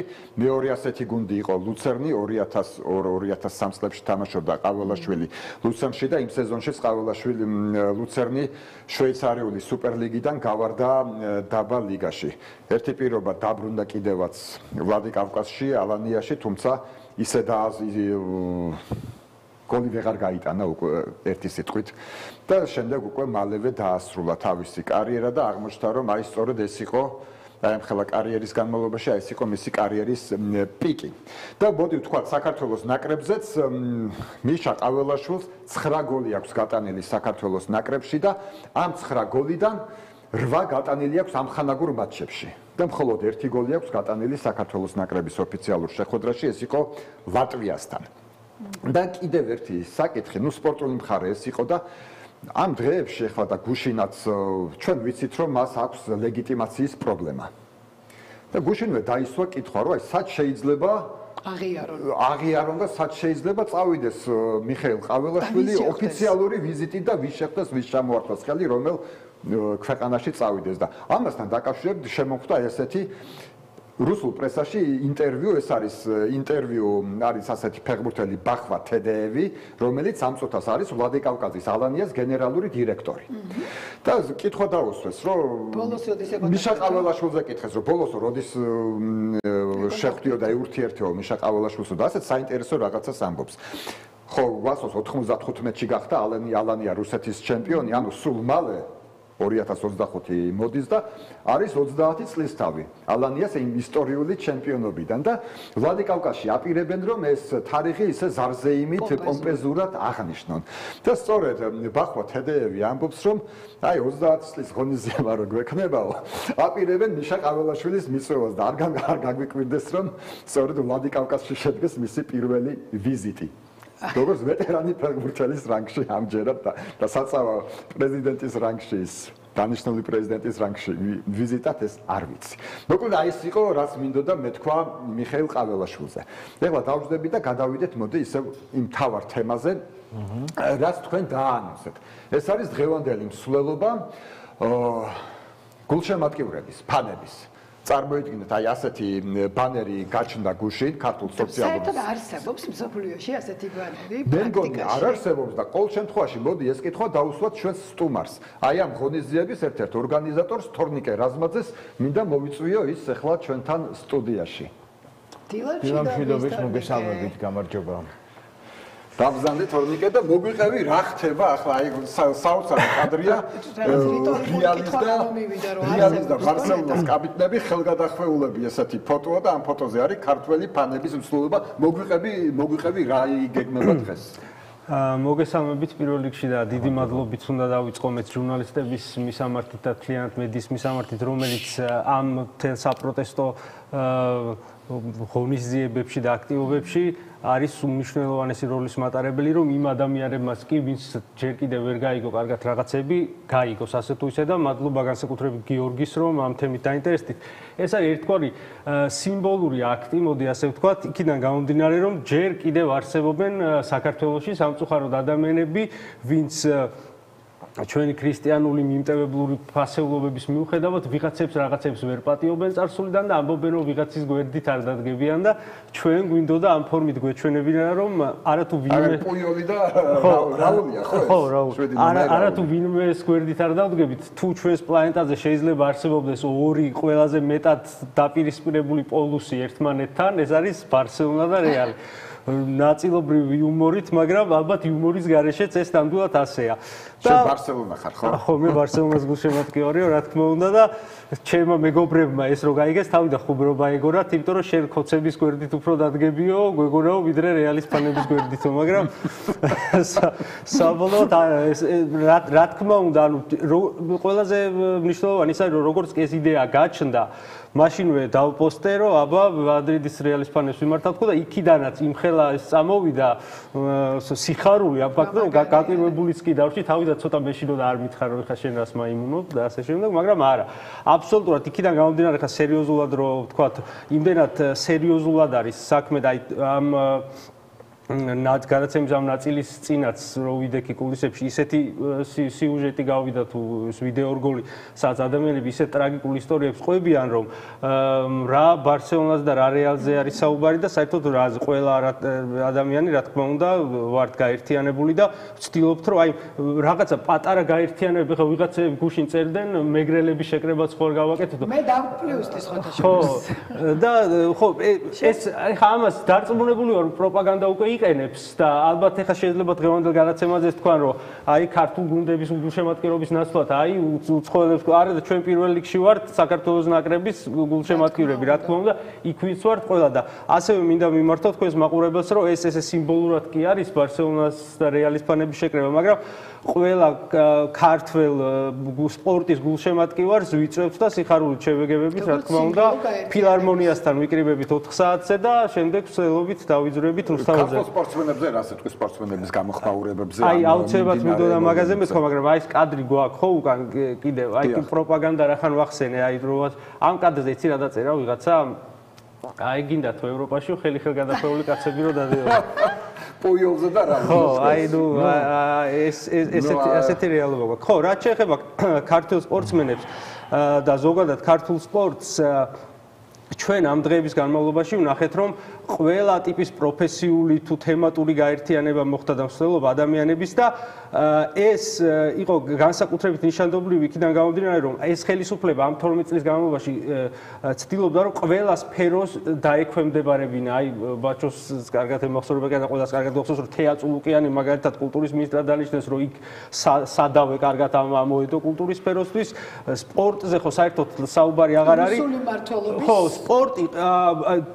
სამწუხაროდ ქართული სპორტი აქციეს ესე ვთქვათ სპორტსმენები ნაწილი ზონდერებად აქციეს სპორტსმენები ან ყოფილი ზონდერები და მეორე ჯანსაღ მოაზროვნე ნაწილს რომელმაც ვნახეთ ჩვენ ქართველი ფეხბურთელების მათ შორის ფოტოები რომლებიც ევროკავშირის და აქციის მონაწილეების პირდაპირ მხარდაჭერით გამოვიდნენ ქალაქის მერი გამოვიდა და ზოგს ნაცი ეძახა ზოგის მამას ნაცი ეძახა და ნუ აი ნაცი ხო თან ყველაზე დიდი სალანძღავი სიტყვა ამათ ლექსიკონში და ასეთი რეალობა გვაქვს ამის პარლამენტშია ხო ან პარლამენტში ხარ ან ზონდერი ხარ ან ნაცი ხარ ზონდერობაზე ჩაგეჭრები და ვიტყვი როდესაც აი ეს ზუსტად ერთი კვირის წინ მოხდა ის ამბავი როდესაც მაკა ჩეხლაძეს და გიორგი შეწირულს დაესწრნენ ისინი თავს ერთ ჩვენს ჟურნალისტებს გვაქვს ჩვენი ჩატი გვაქვს სპორტულ ჟურნალისტებს და იქ დაიწერა ასეთი რაღაცა რომ თუ დააკვირდებითო პროფესიულ სპორტულ ილეთებს იყენებენო ის შავი სარმის გამოდება რო იყო ერთ-ერთი წაქცევის რომ ეს არის პროფესიული ილეთები რაც თუ არ ახარ იქ ხო კი კლასიკური საერთოდ კადრებში ჩანს რუსთაველზე როდესაც მომიტინგე ეჭიდავება და ვერ წააქცია უცბად სარმა კლასიკური ჭიდაობის ილეთი გავაკეთა პროფესიონალი მოჭიდავე მაგილეს ასე იო ვერ შეასრულე კი მით უმეტეს როცა ეს გეჭიდავება ადამიანები ესე ვერ მოისაზრენ რომ ფეხი უნდა გამოსწო და მე მგონია რომ აი აქედან გამომდინარე ძალიან მნიშვნელოვანია უშუალოდ სპორტსმენების საგად მოაზროვნე მოდი ასე ვიტყვი სპორტსმენების რეაქციების და მათი პოსტები, მათი განცხადებები, რაც ბოლო პერიოდში გაკეთდა და პრინციპში ასეც მგონია რომ ასეც უნდა იყოს. მოდი მე გავაკეთე რაღაც შევკარი ამ ბოლო პერიოდში ამ სპორტსმენების მიერ დაპოსტილი რაღაც განცხადებები და მინდა რომ ეხლა მოусმინოთ რა განცხადებები გააკეთეს ჩვენმა სპორტსმენებმა ამ ბოლო პერიოდში. აი შეგვიძლია ეს ვიდეო გავუშვათ. კიბო ჩემი ქვეყანა, კიბო ჩემი ხალხი. კინომი და ემოციურია იმ ვიდეოების ყურება რაც ვრცელდება. შეწყვიტეთ ძალადობა და აგრესია. საქართველოს იმსახურებს ევროპას დღეს ისე როგორც არასდროს. ვგმობ ძალადობას და შეუძლებელია იმის ყურება, რაც დღეს საქართველოში ხდება. საქართველოს იმსახურებს იყოს ერთიანი და ევროპის ნაწილი. ჩემი შეხედულება არასდროს შეცვლა. საქართველოს ადგილი ევროპაშია. ძალიან მძიმე სანახავია, როცა შენს თანატოლებს სურვილისთვის იცხოვრონ ევროპულ საქართველოში ასე სასტიკად უსწორდებიან. ძალიან რთული სანახავია, როდესაც ჩემს სამშობლოში ჩემს თანამემამულეებს ასე სასტიკად უსწორდებიან. უნდა შეწყდეს ძალადობა. საქართველოს მომავალი არის ევროპაში. ეს გზა მოითხოვს ერთიანობასა და მშვიდობისადმი ერთგულებას. ძალიან ვწუხარ იმის გამო, რაც ახლა ჩემს ქვეყანაში ხდება. ჩემი დებით სამშობლოს დასაცავად განან. ჩვენი გზა ყოველთვის ევროპისკენ მიდიოდა და ამ გზას არ გადავუხვევთ. ვგმობ ძალადობას. 19 წელია საქართველოს ნაკრების ღირსებას ვიცავ და მე ასეთი მოძალადე ხალხისთვის არ დამიცვია ქვეყნის დროშა, გერბი და ჰიმნი. ყველგან და ყოველთვის არაცელადობას. რთულია შორიდან იმის ყურება, რაც დღეს ჩემს ქვეყანაში ხდება. კაფიოდ ჩანს, რომ ქართველი ხალხის ნება-სურვილს გამარჯვებისკენ ვერაფერი აღუდგება. შეწყვიტეთ არა ადამიანური ძალადობა მშვიდობიანი მომიტინგეების მიმართ. მოღალატე, მოძალადე, რუსი, კლეპტომანი, ნაძირალა, დე-ფაქტო მთავრობა აუცილებლად დამარცხდება ძალიან მალე. ქართველი ხალხი გაიმარჯვებს სახელოვნად. თქვენ კი კონფორმისტებო, ნასეტკებო, ვაზელინებო, ჩამჯმელებო და 30 ვერცხლად გაყიდულებო. სახლიდან გამოსვლის შეგწყვეტა. არჩილ ტატუნაშვილი, იურგი ანწუხელიძე და ეს უღმერთო მშიშარა რობოკოპებიც ქრისტიანები არიან. ეს უსახური არა ადამიანები მოიხსნიან ნიღბებს და სამშობლოს სადღეგრძელოს დალევენ მერე. ადრე თუ გვიან თითოეული დამკვეთი და აღმსრულებელი გადაიხდის სამის საფასურს. სრული მხარდაჭერა ქართველ ხალხს. რაც დღეს ჩვენს ქვეყანაში ხდება ყოვლად მიუღებელია. ვგმობ და ვემიჯნები ძალადობას. ჩვენი მომავალი ევროპაშია. ჩემი მკაფიო მხარდაჭერა ყველა იმ პროტესტანტის მიმართ, ვინც ჩვენს უფლებებსა და ამბიციებს იცავს. ვეწინააღმდეგები გადაწყვეტილებას ევროკავშირში ჩვენი გაწევრიანების მოლაპარაკებების შეწყვეტის თავზე. სხვენია იმის ნახოთ თუ როგორ ექცევიან საქართველოს შვილებს. ამას თავისუფლება არ ჰქვია. ერთხელ დავწერე, შენი გუნდელი რომ მქვია მრცხვენია მეთქი. ამაზე მეც მეგონა აღარ გეტყოდი, მაგრამ უკვე მე კი არა მთელ უკრაინას შერცხვა შენი. უღალატე ქვეყანას, რომელმაც ყველაფერი მოგცა, მაგრამ ეს კიდევ არაფერია. შენ საკუთარ სამშობლოს უღალატე. შეუძლებელია ამის ყურება, შეუძლებელია ამის ატანა, შეუძლებელია ამის გაправება, შეუძლებელია ამის მოთმენა, შეუძლებელია გაჩუნება. ქვეყანა არასდროს შეგუებია და არც ახლა შეეგუება რუსეთის მონებას. თავისუფლება ყველა უკანონო პატიმარს. ნებისმიერ ადამიანზე ძალადობა მიუღებელია. სიტყვის თავისუფლება და ადამიანის უფლებები უნდა იყოს დაცული. ეს არაფერში ჩდება. შეგამზრდელ მოტყნულო, ასე გამეტებით და ზიზღით როგორ უთხრამ. გმობ ყველანაირ ძალადობას. ქართველი ხალხის ნება ყოველთვის იყო და იქნება ევროპული მომავალი. რთულია ამ ყველაფერს უყურო შორიდან. მადლობა ბრძოლისთვის, მადლობა თავგანწირვისთვის. მაგალითი თუ როგორი არ უნდა იყოს ქართველი. ამათ უყურე ბიჭო, ეს პროჭის შვილები. ესეთი გამოხმაურება არის სპორტსმენების, ფეხბურთელები იყვნენ, მორაგბეები იყვნენ, ძალიან ბევრი. ხომ ამავე დროს ბოდიში უნდა მოუხადო მაყურებელს, ცოტა ისეთი უცენზურო სიტყვებიც იყო. აქ გაჟღერებული ამისთვის ვიხდი ბოდიშს. თუმცა რეალობა გვაქვს ეს და ეს არის აი ძალიან აღელვებული, გამწარებული ადამიანების რეაქცია და კომენტარები. და ალბათ მე ეს ახლა ჩემი პირადი აზრია, ალბათ სპორტის სახეობას არ აქვს მნიშვნელობა, ხო სპორტსმენი და ყველანი კოლეგები არიან და ალბათ მათთვის კიდევ უფრო მტკივნეულია, როცა ხედავენ არაერთ კოლეგას ეგრეთ წოდებულ პარლამენტში, რომლებიც ამას ყველაფერს იღებენ და რაღაცნაირად ამართლებენ. სპორტი ხო გულშემატკივრის გარეშე არ არის და გულშემატკივრები ვინ ვართ? ის ადამიანები არიან გულშემატკივრები, რომლებსაც ახლა სცემენ რუსთაველზე და დაძებენ და აპატიმრებენ და ასისხლიანებენ და როდესაც მოდის გულშემატკივარი მოდის სტადიონზე და მხარს გიჭერს და შენ სახელს სკანდირებს და ტაჟს გიკრავს და ხომაგობს. როდესაც შემდეგ იმ გულშემატკივარს ქუჩაში სცემენ, მე მგონი სპორტსმენის ვალდებულია, რომ საპასუხოდაც მხარი დაუჭიროს ამ თავის გულშემატკივარს. რა სიტყვით რომ სპორტსმენად არის ვალდებული და პარლამენტარი და პოლიტიკოსი ვალდებულია, როცა მიდის მასთან ნებისმიერ ჟურნალისტი და კითხვას უსვამს, პასუხი გასცეს. თუ პასუხი აქვს და თუ პირნათელია იმ მიკროფონთან, რომელსაც უნდა უპასუხოს. ნამდვილად, აი გულშემატკივარი არის სპორტის განუყოფელი ნაწილი. არ თუ განუყოფელი ნაწილი სპორტსმენებს რო ვკითხოთ, აბსოლუტური უმრავლესობა გვიპასუხებს, რომ ისინი გამოდიან არენებზე გულშემატკივრებისთვის პირველ რიგში და აი ამბავს კიდევ მინდა ერთხელ ხაზი გავუსვა. ჩვენ თუ რამე გაგვახარა ამ ბოლო წლებში იყო ჩვენი ეროვნული ნაკრების ევროპის ჩემპიონატზე გასვლა. და როცა ესეთი წარმატებები ხდება ხოლმე, პირველ რიგში ცდილობენ რომ კაცში მოხვდნენ ისევ ჩვენი ხელისუფლების წარმომადგენლები და ეს წარმატება პირად წარმატებასთან ასოცირდებოდეს რაღაცნაირად, მაგრამ ასე მინდა რომ ჩვენ მაყურებელს შევახსენო, რომ ჩვენ გაცილებით ადრე შეგვეძლო ევროპის ჩემპიონატზე გასვლა, მაკედონიასთან თამაში ყველას კარგად გვახსოვს, როდესაც ფეხბურთის მმართველმა ორგანომ ღიად განაცხადა, რომ პანდემიის პერიოდში შეზღუდვები მოხსნა და შეიძლებოდა დაუსწრებოდეთ გულშემატკივარი სტადიონზე, მაგრამ ჩვენმა ხელისუფლებამ ეს უტრირება არ არის, ფაქტია. ჩვენმა ხელისუფლებამ გადაწყვიტა, რომ არა, სტადიონი უნდა ყოფილიყო ცარიელი და ეს იყო ერთ-ერთი მთავარი მიზეზი, რის გამოც ჩვენ დავმარცხდით იმ მატჩში და გულშემატკივრები სტადიონის გარეთ შევეგებეთ ჩვენ ფეხბურთელებს და არ მოგვეცა სტადიონზე შესვლა და გულშემატკივრობა, რაც მე დღემდე დარწმუნებული ვარ და არ არსებობს ქართველი გულშემატკივარი, რომელიც ამაში დარწმუნებული არ არის, რომ ჩვენ იმ დღეს სტადიონზე ყოფილიყავით, აუცილებლად დავამარცხებდით მაკედონიის ნაკრებს. იგივე მოხდა სულ რამდენიმე თვის წინ დინამო არენასთან დაკავშირებით, როდესაც ჩვენ ნაკრებს იმის გამო რომ რაღაცა პირადი უთანხმოება ჰქონდათ რომან ფიფიასთან აუკრძალეს დინამო არენაზე თამაში და იმის ნახევარი ტევადობის ლოკომოტივზე მოგვიწია ნაკრების მატჩების ჩატარება.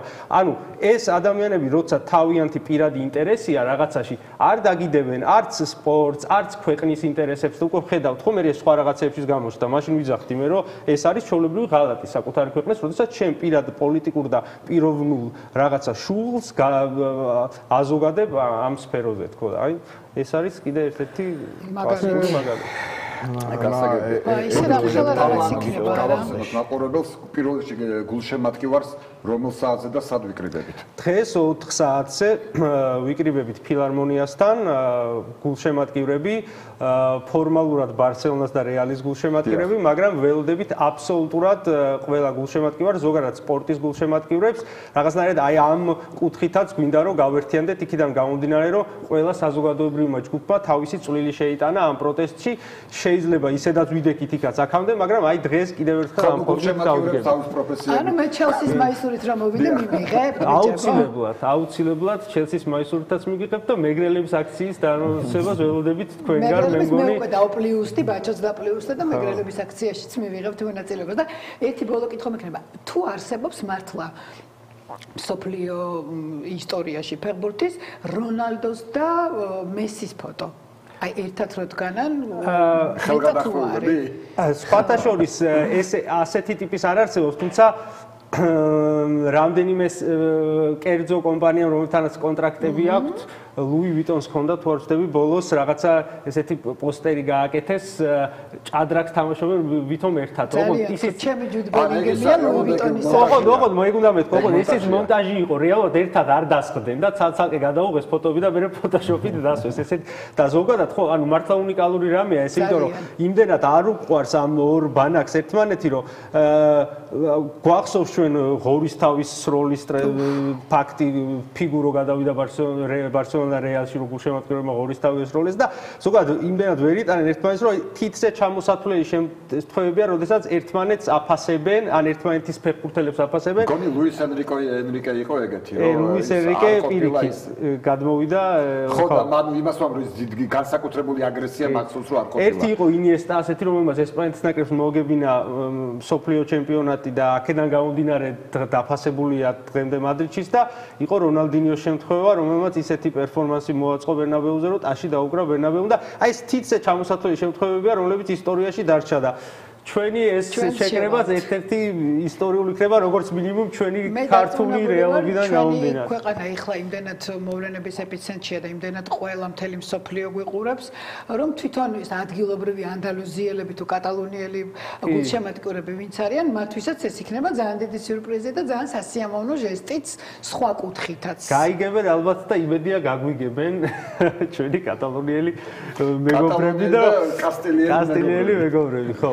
მე სხვა შეიძლება ერთხელ შევესწარი ბარსელონაში სემინარს და ვიყავით და რომ გამოვედით ძალიან მხიარულად და ბედნიერად ეხა მაშინ ბევრი ესე ხშირად ვერ დავდიოდით და გაგვაფრთხილეს და ძალიან გთხოვთ დღესო ემოციებისგან თავი შეიკავეთ და მალე დაბრუნდით სახლებში და ვერ მივხვდით ეხა ჩვენ გოგოები ვიყავით რატო დღესო ბარსამ წააგო რეალთანო და არ არის ხასიათზე ქალაქიო და მაშინ მივხვდი რა მტკივნეული თემა იყო ეს წლების წინ და მაგრამ დღეს ველოდებით აი ამას ნამდვილად აი ორი ძალიან დიდი კაპიტნები არიან ორივენი რაული და პოიორი და მე მგონია ჩვენი გულშემატკივრები და აი ასე ერთად ჩაივლიან ფილარმონიიდან ეს სიმბოლური აქტი მართლა ძალიან მნიშვნელოვანია და მე მინდა რომ რაღაცნაირად ეს იდეა რომელიც მოიცავს ამ ფორმას გადამდები იყოს ყველასთვის და ჩვენ გასაყოფი აქ არაფერი არ გვაქვს ჩვენ ერთ ქვეყანაში ვცხოვრობთ და საბოლოო ჯამში ის რომ ჩვენ გვინდა დამოუკიდებელ ღირსეულ ქვეყანაში, რომელიც ევროპისკენ მიდის და ევროპაში არის ის კეთილდღეობა, ის მშვიდობა, ის განათლება, ის დემოკრატია, რომელიც იქ არის მხოლოდ მაგისთვის გვინდა და გვინდა რომ ჩვენ ვიყოთ აი ამ ცივილიზაციის ნაწილი, რომელსაც ვართ ისედაც, უბრალოდ აი ამის წართმევა, ვისაც უნდა ის უნდა მოეგოს გონს და ამ გაერთიანებით, რა თქმა უნდა, ამ სიმბოლური მსვლელობით, რომელიც თქვენ წამოიწყეთ, მადლობა ამისთვის და მე დარწმუნებული ვარ, რომ ეს მოიცავს ისედაც მოცულია სრულიად საქართველოს, მაგრამ შეიძლება იყოს რაღაცა მცირე ნაწილი, რომელიც არ ხედავს ამას და აი ასეთი ფაქტებით და ასეთი სიმბოლური აქტებით და მსვლელობებით იქნებ მათაც რაღაცა მოდიხარ. მე დღეს ჩემი პროფესიული, ასე ვთქვათ, მსვლელობაში ჩავერთვები და იქიდან ჩვენც 4 საათზე ვიკრიბებით მარჯანიშვილის მოედანზე. დიდი მადლობა თორნიკე. დამატება გინდა მადლობა და ხო რაღაც ესეთ სპორტულ რუბრიკაში ვართ, მოუწოდოთ მთელს ქვეყანას, რომ იცხოვრონ ჯანსაღი ცხოვრების წესით, ივარჯიშონ ბევრი, ოღონდ იმდენიც არა, რომ მე ჩვენი ყოფილი პრემიერ-მინისტრივით ტრავმატოლოგიაში მოხდა. კარგი. ან თანამედროვე მადლობა თორნიკე რაზმაძე, ჩვენი სტუმარი, აი ამ შესანიშნავი ღონისძიების ერთ-ერთი ორგანიზატორი, იდეის ავტორი და ყველას ველოდებით დღეს 4 საათზე სპორტის გულშემატკივრებს ფილარმონიასთან და სულობით ჩავიაროთ. ფილარმონიასთან ხო ეს კიდევ ერთხელ. მადლობა გიორგი, მადლობა თქვენ. შენ სტუმარს, ჩვენ სტუმარს, ჩვენ რეკლამაზე უნდა გავიდეთ. ახლა რეკლამის მერე მალე დაგებრუნდებით, დაგვიდეთ არ გადართოთ.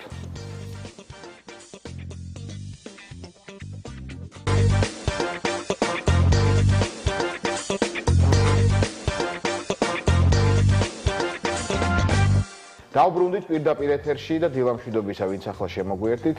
ჩვენ ვაგრძელებთ ჩვენს გადაცემას დილის ლაივს მარიამ როინიშვილთან ერთად.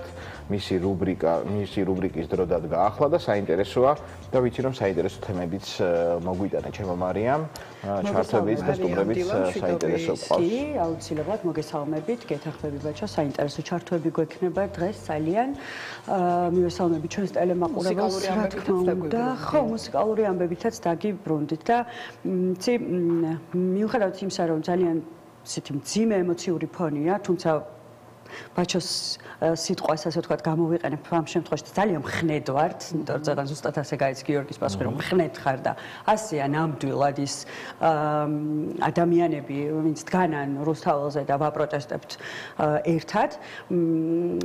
მიუხედავად ამისა, იცი ეს ემოციური ფონი ხშირ შემთხვევაში და ასე იყო ყოველთვის, იმიტომ რომ ძალიან აი მაგალითად მე-20 საუკუნის მუსიკაც ძალიან ესე როგორ გითხრათ დამყარებულია იმ ყოფაზე, რაც მაშინ ვითარდებოდა, მაშინ ხდებოდა თუნდაც მეორე მსოფლიო ომის ეს იყო ატონალური მუსიკა და ასე შემდეგ. ანუ მუსიკაში ყოველთვის აისახებოდა ის, რაც ხდებოდა რეალურად. როგორც სხვა დანარჩენ ხელოვნების სფეროში. და მუსიკაშიც ეს ისე რაღაცნაირი ესეთი ფორმით გადმოიცა, რასაც მაგალითად ატონალურ მუსიკას ვეძახით და საკმაოდ რთულად მოსასმენია მოგეხსენება და იცით ჩვენ ქვეყანაშიც მიმდინარე მოვლენებმა რა თქმა უნდა გამოიწვია ეს ყველაფერი და მე დარწმუნებულიც ვიყავ ველოდებოდი კიდევაც რომ რაღაც საინტერესო ნამუშევრები შეიქმნებოდა სწორედ აი ამ მიმდინარე მოვლენებთან დაკავშირებით და სწორედ აი ახლა ძალიან საინტერესო მუსიკოსმა თავად ქართულმა მუსიკოსმა სოფი ვილიმ ქვეყანაში მიმდინარე მოვლენებს რაღაც საკუთარი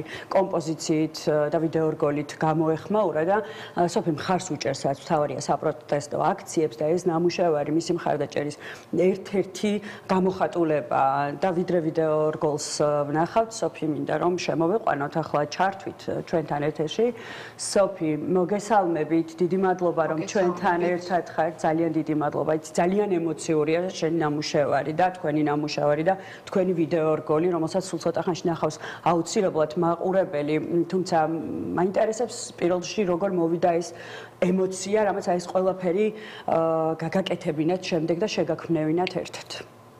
არ ვიცი, იმდენი რაღაც დამიგროვდა სათქმელი და იმდენი, ანუ ისევ ღელავ დღეს როგორც არასდროს. ფაქტიურად 17 დღეა, ხო, მე მგონი 17 დღე არის, რაც საქართველოსთან ერთად მაღამდება და მათენდება და ვერაფერს სხვას ვერ ვაკეთებ, ყველაფერი გადავდე და მძინავს უბრალოდ 3 საათი ალბათ. წარმოუდგენელი არის ზოგადად.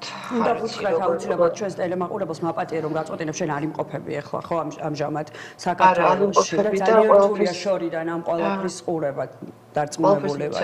ყველაფერს მივცემდი რომ ახლა ვიყო მანდ უბრალოდ ფიზიკურად რა თქმა უნდა ვერ ვახერხებ და ნებისმიერი ემიგრანტისთვის რა თქმა უნდა ეს არის შეიძლება ითქვას სასჯელიც კი, იმიტომ რომ ესეთ დროს ყველაზე მეტად გინდა შენს ხალხთან ერთად იდგე და შენ არ ვიცი ზურგი გაუმაგროთ უბრალოდ ხელი ჩაკიდო მესიზმრება კიდევაც გაზით დაწამლული რუსთაველი როგორ უკიდებ ხალხს ხელს არ ვიცი ძალიან ჩემთვის ეს არის ეხლა გავარ ან მე ან ის ადამიანები რომელიმე ოპოზიციური პარტიით მართულ ადამიანებს ანუ ვინმე მე მიბიძგებს ამაზე რომ ესე მოვიქცე რომ ესე ვიცხოვრო ეს დღეები ეს ხომ ანუ უბრალოდ მამოძრავებს და გვამოძრავებს ეს იდეა რომ ჩვენ გადავრჩეთ უბრალოდ აქ უკვე ნაცკოცობაზე აღარ არის არანაირი აბსოლუტურად ჭიდილი აქ არის უკვე გადარჩენაზე როგორც საქართველოს როგორც ერის გადარჩენაზეა საუბარი და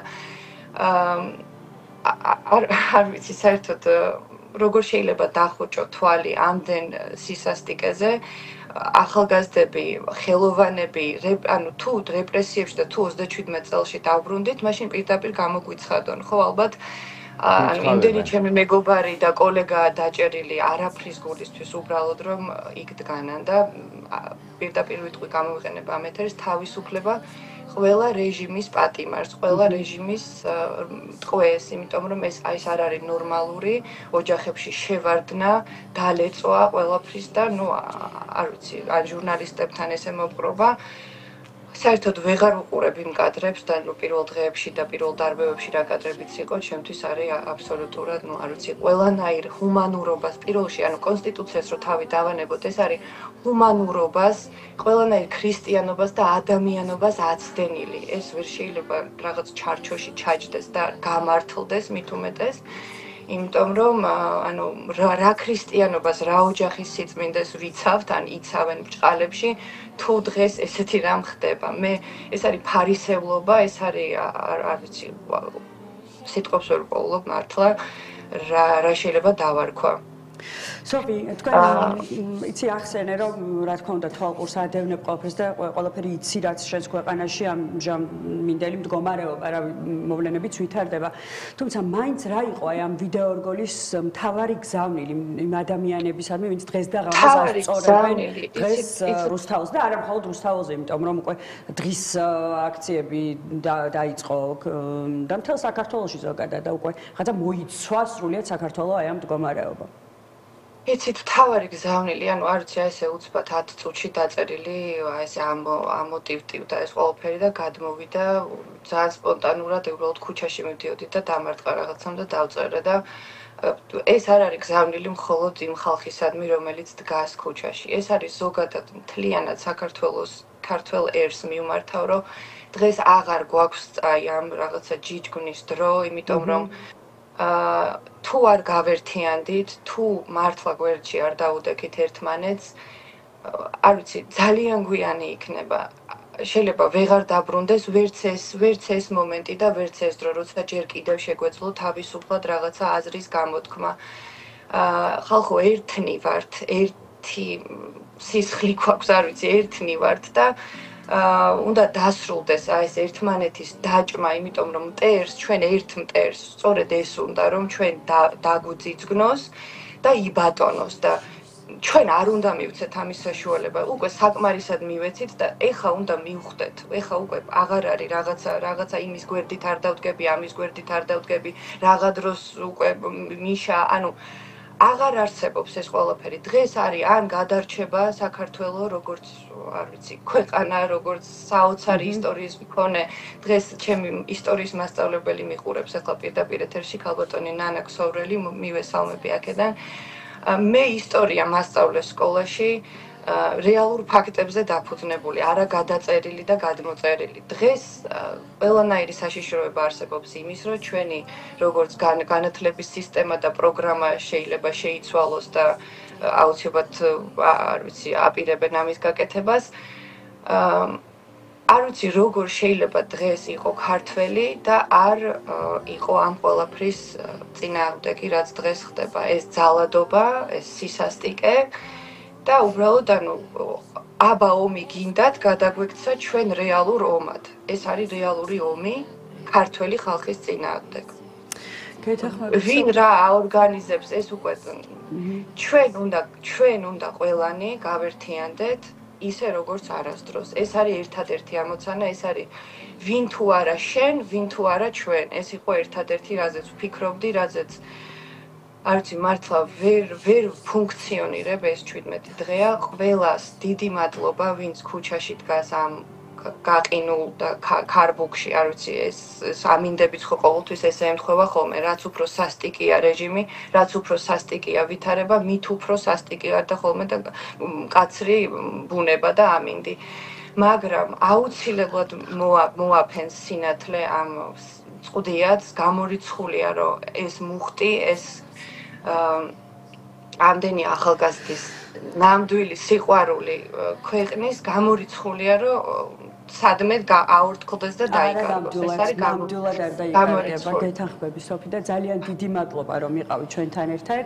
ძალიან დიდი მადლობა შენი პოზიციის დაფიქსირებისთვის და მე შენ დაგემშვიდობები, თუმცა ჩვენ მაყურებელს აუცილებლად დაუტოვებთ შენს ვიდეო რგოლს და შემდეგ ისევ დავბრუნდებით ეთერში. სოფი, დიდი მადლობა. აუცილებლად გავიმარჯვებთ, ერთად გავიმარჯვებთ. მადლობა შენ. ნახოთ ვიდეო რგოლი.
ძალიან ემოციური და ძალიან ესეთი ამბავი არის და ყოველთვის კი და ყოველთვის ხელოვნება, ყოველთვის აი პოლიტიკურ თუ ეკონომიკურ თუ სოციალურ პრობლემებს ეხმიანება და ხელოვანებს უბრალოდ არ შეუძლიათ, არ შეგვიძლია ამ ყველაფერზე თვალის დახუჭვაც და არ შეგვიძლია რომ იმ საქმეში, რასაც ჩვენ ვაკეთებთ, ეს არ გადმოვიტანოთ, იმიტომ რომ ჩვენი საქმე არის. პროფესიაც ზუსტად ამაზე. სწორედ ეს არის ნამდვილად და ბაჭო ხატია ახლა კიდევ ერთ ვიდეო რგოლზე უნდა ვისაუბროთ, რომელიც ასევე ცოტა ხნის წინ გავრცელდა, რომელიც საქართველოს ჰიმნია მთავარი როლის შემსრულებელი, რა თქმა უნდა, ამ ვიდეო რგოლში, თუმცა საქართველოს ჰიმნის უკან დგანან ის ადამიანები, რომლებიც ფიზიკურად დაშავდნენ და დაზარალებულები არიან, სწორედ აი ამ 18 დღის განმავლობაში და უფრო კარგად და ჩემზე კარგად, რა თქმა უნდა, მოგვიყვება მიშა მეტრეველი, რომელიც ახლა მინდა რომ ჩავთვალოთ პირდაპირ ეთერში. მიშა, მოგესალმებით, ერთ-ერთია მიშა, რომელიც ასრულებს ამ ჩვენს ეროვნულ ჰიმნს და თანაც არის, რა თქმა უნდა, დაზარალებული და ჯერაც კი ეტყობა კვალი იმ ყველაფრისა, რაც გამოიარა მან. მიშა, მოგესალმებით და დიდი მადლობა, რომ ხარ ჩვენთან ერთად. მიშა, ჩვენი თანადგომა. მადლობა, გამარჯობა პირველ რიგში მოგესალმებით, მივესალმებით თქვენ მაყურებლებს. მოგესალმებით. მიშა, როგორ დაიბადა თქო რომ გკითხო, ახლა ცოტა მეუხერხულება კიდევ. მოდი პირდაპირ მოგვიყევით, იმიტომ რომ ცირა ძალიან რთულია, როდესაც ფიზიკურად დაზარალებული ხარ და ესე იგი როგორ უნდა მოგიცვას აი ამ ყველაფერმა რომ რაღაც კიდევ უფრო მეტი გაგაკეთებინოს, გათქმევინოს რომ შენი ხმა მისწვდეს თუნდაც იმ ადამიანებს, რომლებიც რატომღაც დღეს შეიძლება იბრმავებენ თვალს და იყრუებენ ყურს, არ ვიცი. შენ როგორ გადაწყვიტე, აი ეს როგორ მიიღე ეს გადაწყვეტილება, რომ აი ეს ვიდეო რგოლი გაგეკეთებინა შენს მეგობრებთან ერთად? დავიწყოთ იქიდან, როდესაც დამთავრდა მათი, ესე ვთქვათ, სამართლებრივი წრეს, რა თქმა უნდა, ბრწყალებში, იმიტომ რომ ჩვეულებრივი საფრის ოპერა იყო, რამაც 48 საათის განმავლობაში გრძელდებოდა თავის სასამართლო პროცესიანად.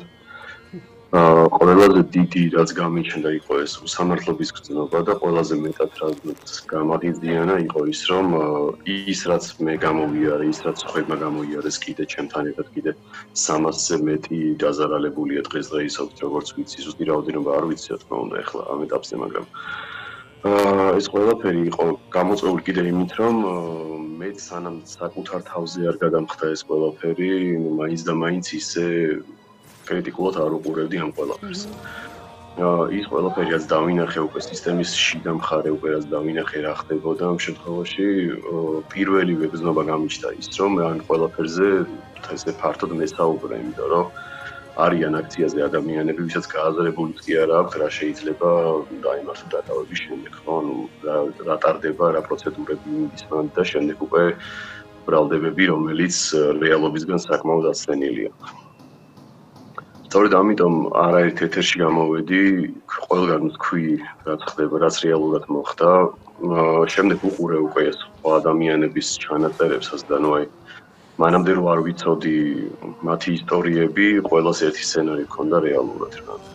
უბრალოდ სხვადასხვა ლოკაციაზე ვიყავით, ესე ვთქვათ, დაკავებული, განსხვავებული არაფერი არის. ხო, მე როგორც ვიცი და აი გუშინაც იყო ამაზე ჩვენს ეთერში ლაპარაკი, რომ აი ეს მხოლოდ არ იყო რაღაც ფიზიკური, ასე ვთქვათ, ანგარიშწორება, არამედ ნაწამები ადამიანები არიან ჩვენს თვალწინ, ფიზიკურად ნაწამები, ფსიქოლოგიურად ნაწამებიც ასევე.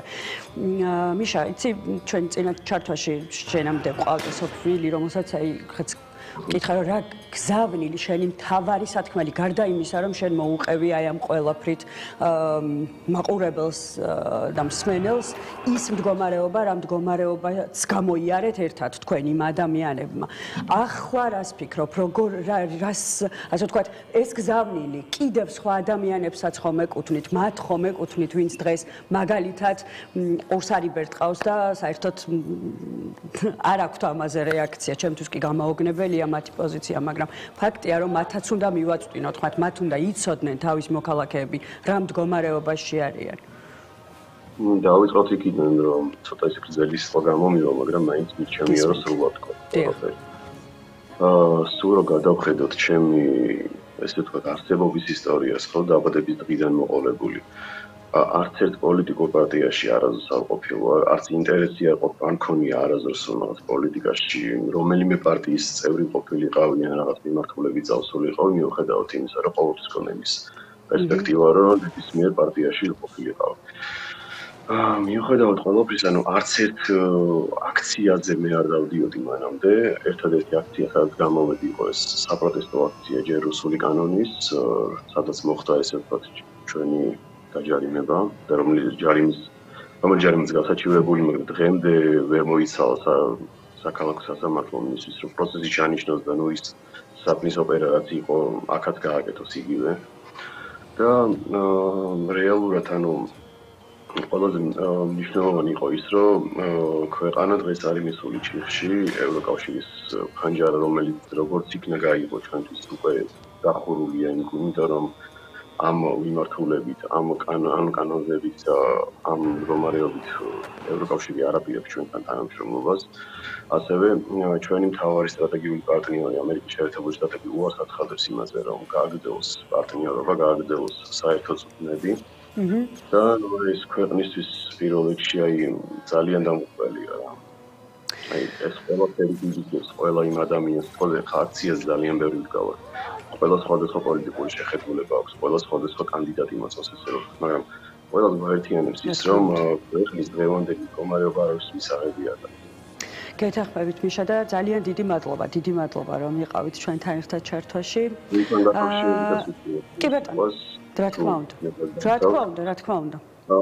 ჰიმნის ანუ ესე ვთქვათ, სიმღერის ჩაწერის დროს მთავარი აქცენტი იყო გაკეთებული იმაზე, რომ ის ტკივილი და ის გზნობა ყოფილიყო გადმოცემული, რაც იმ მომენტში ესე ვთქვათ, ნაწამებ ადამიანებს გაგვაჩნდა. შესაბამისად, ჰიმნის ნამღერთან დაკავშირებით, ანუ ორიგინალისგან განსხვავდება იმით, რომ უფრო მინორულ ჟანრშია შესრულებული. არის მთავარი სათქმელი ის, რომ იმ მომენტში, როდესაც ადამიანი რჩები ერთ-ერთზე დაბრკოლებასთან, ერთადერთი გზა რჩება ეს ღმერთის გზა, რომელსაც შეიძლება დახმარება სთხოვო და კიდე ის, რომ საკუთარი თავის შიდა ხმა გამოიძახო, რომელიც რაღაც ხრივ ეხმარება ამ ყველაფრის გაძლევაში. ძალიან დიდი მადლობა. მე არაერთგან შემხვდა უკვე თქვენი ვიდეო რგოლი. ჩვენს არხზეც ტრიალებს და ჩვენ კიდევ ერთხელ უნდა ვუჩვენოთ აუცილებლად ჩვენს ტელემაყურებელს თქვენი ვიდეო რგოლი. კიდევ ერთხელ დიდი მადლობა და დიდი მადლობა თქვენი პოზიციისთვის, რა თქმა უნდა.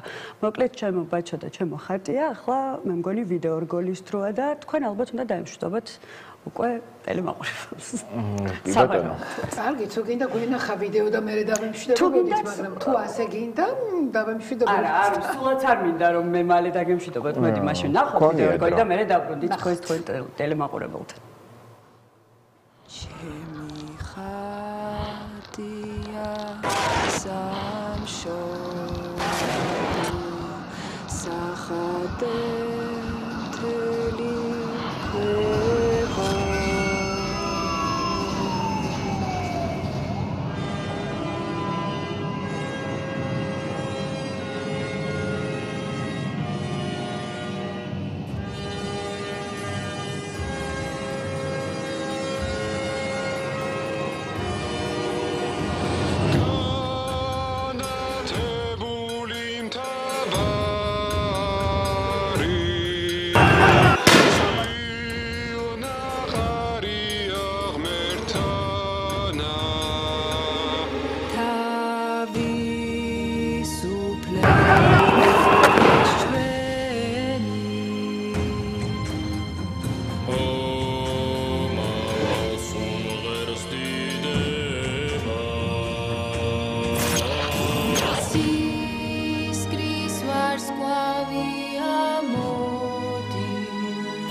ნახავია ეს ყველაფერი, როდესაც ვიცით ვინდგანან კადრში ხო და როგორი ნაწამები და შეურაცხყოფილი ადამიანები, მაგრამ საოცარი რაღაცნაირი მაინც ოპტიმისტური განწყობა მოაქვს ჩვენ ჰიმს, რაც აი ის კი აღნიშნა, რომ ცოტა მინორულიაო აი ეს ჩვენი ვერსიაო, მაგრამ მაინც სულ სხვა არის, რაღაცა შემართებით, სხვანაირი შემართებით გავსებს და დამეთანხმებით.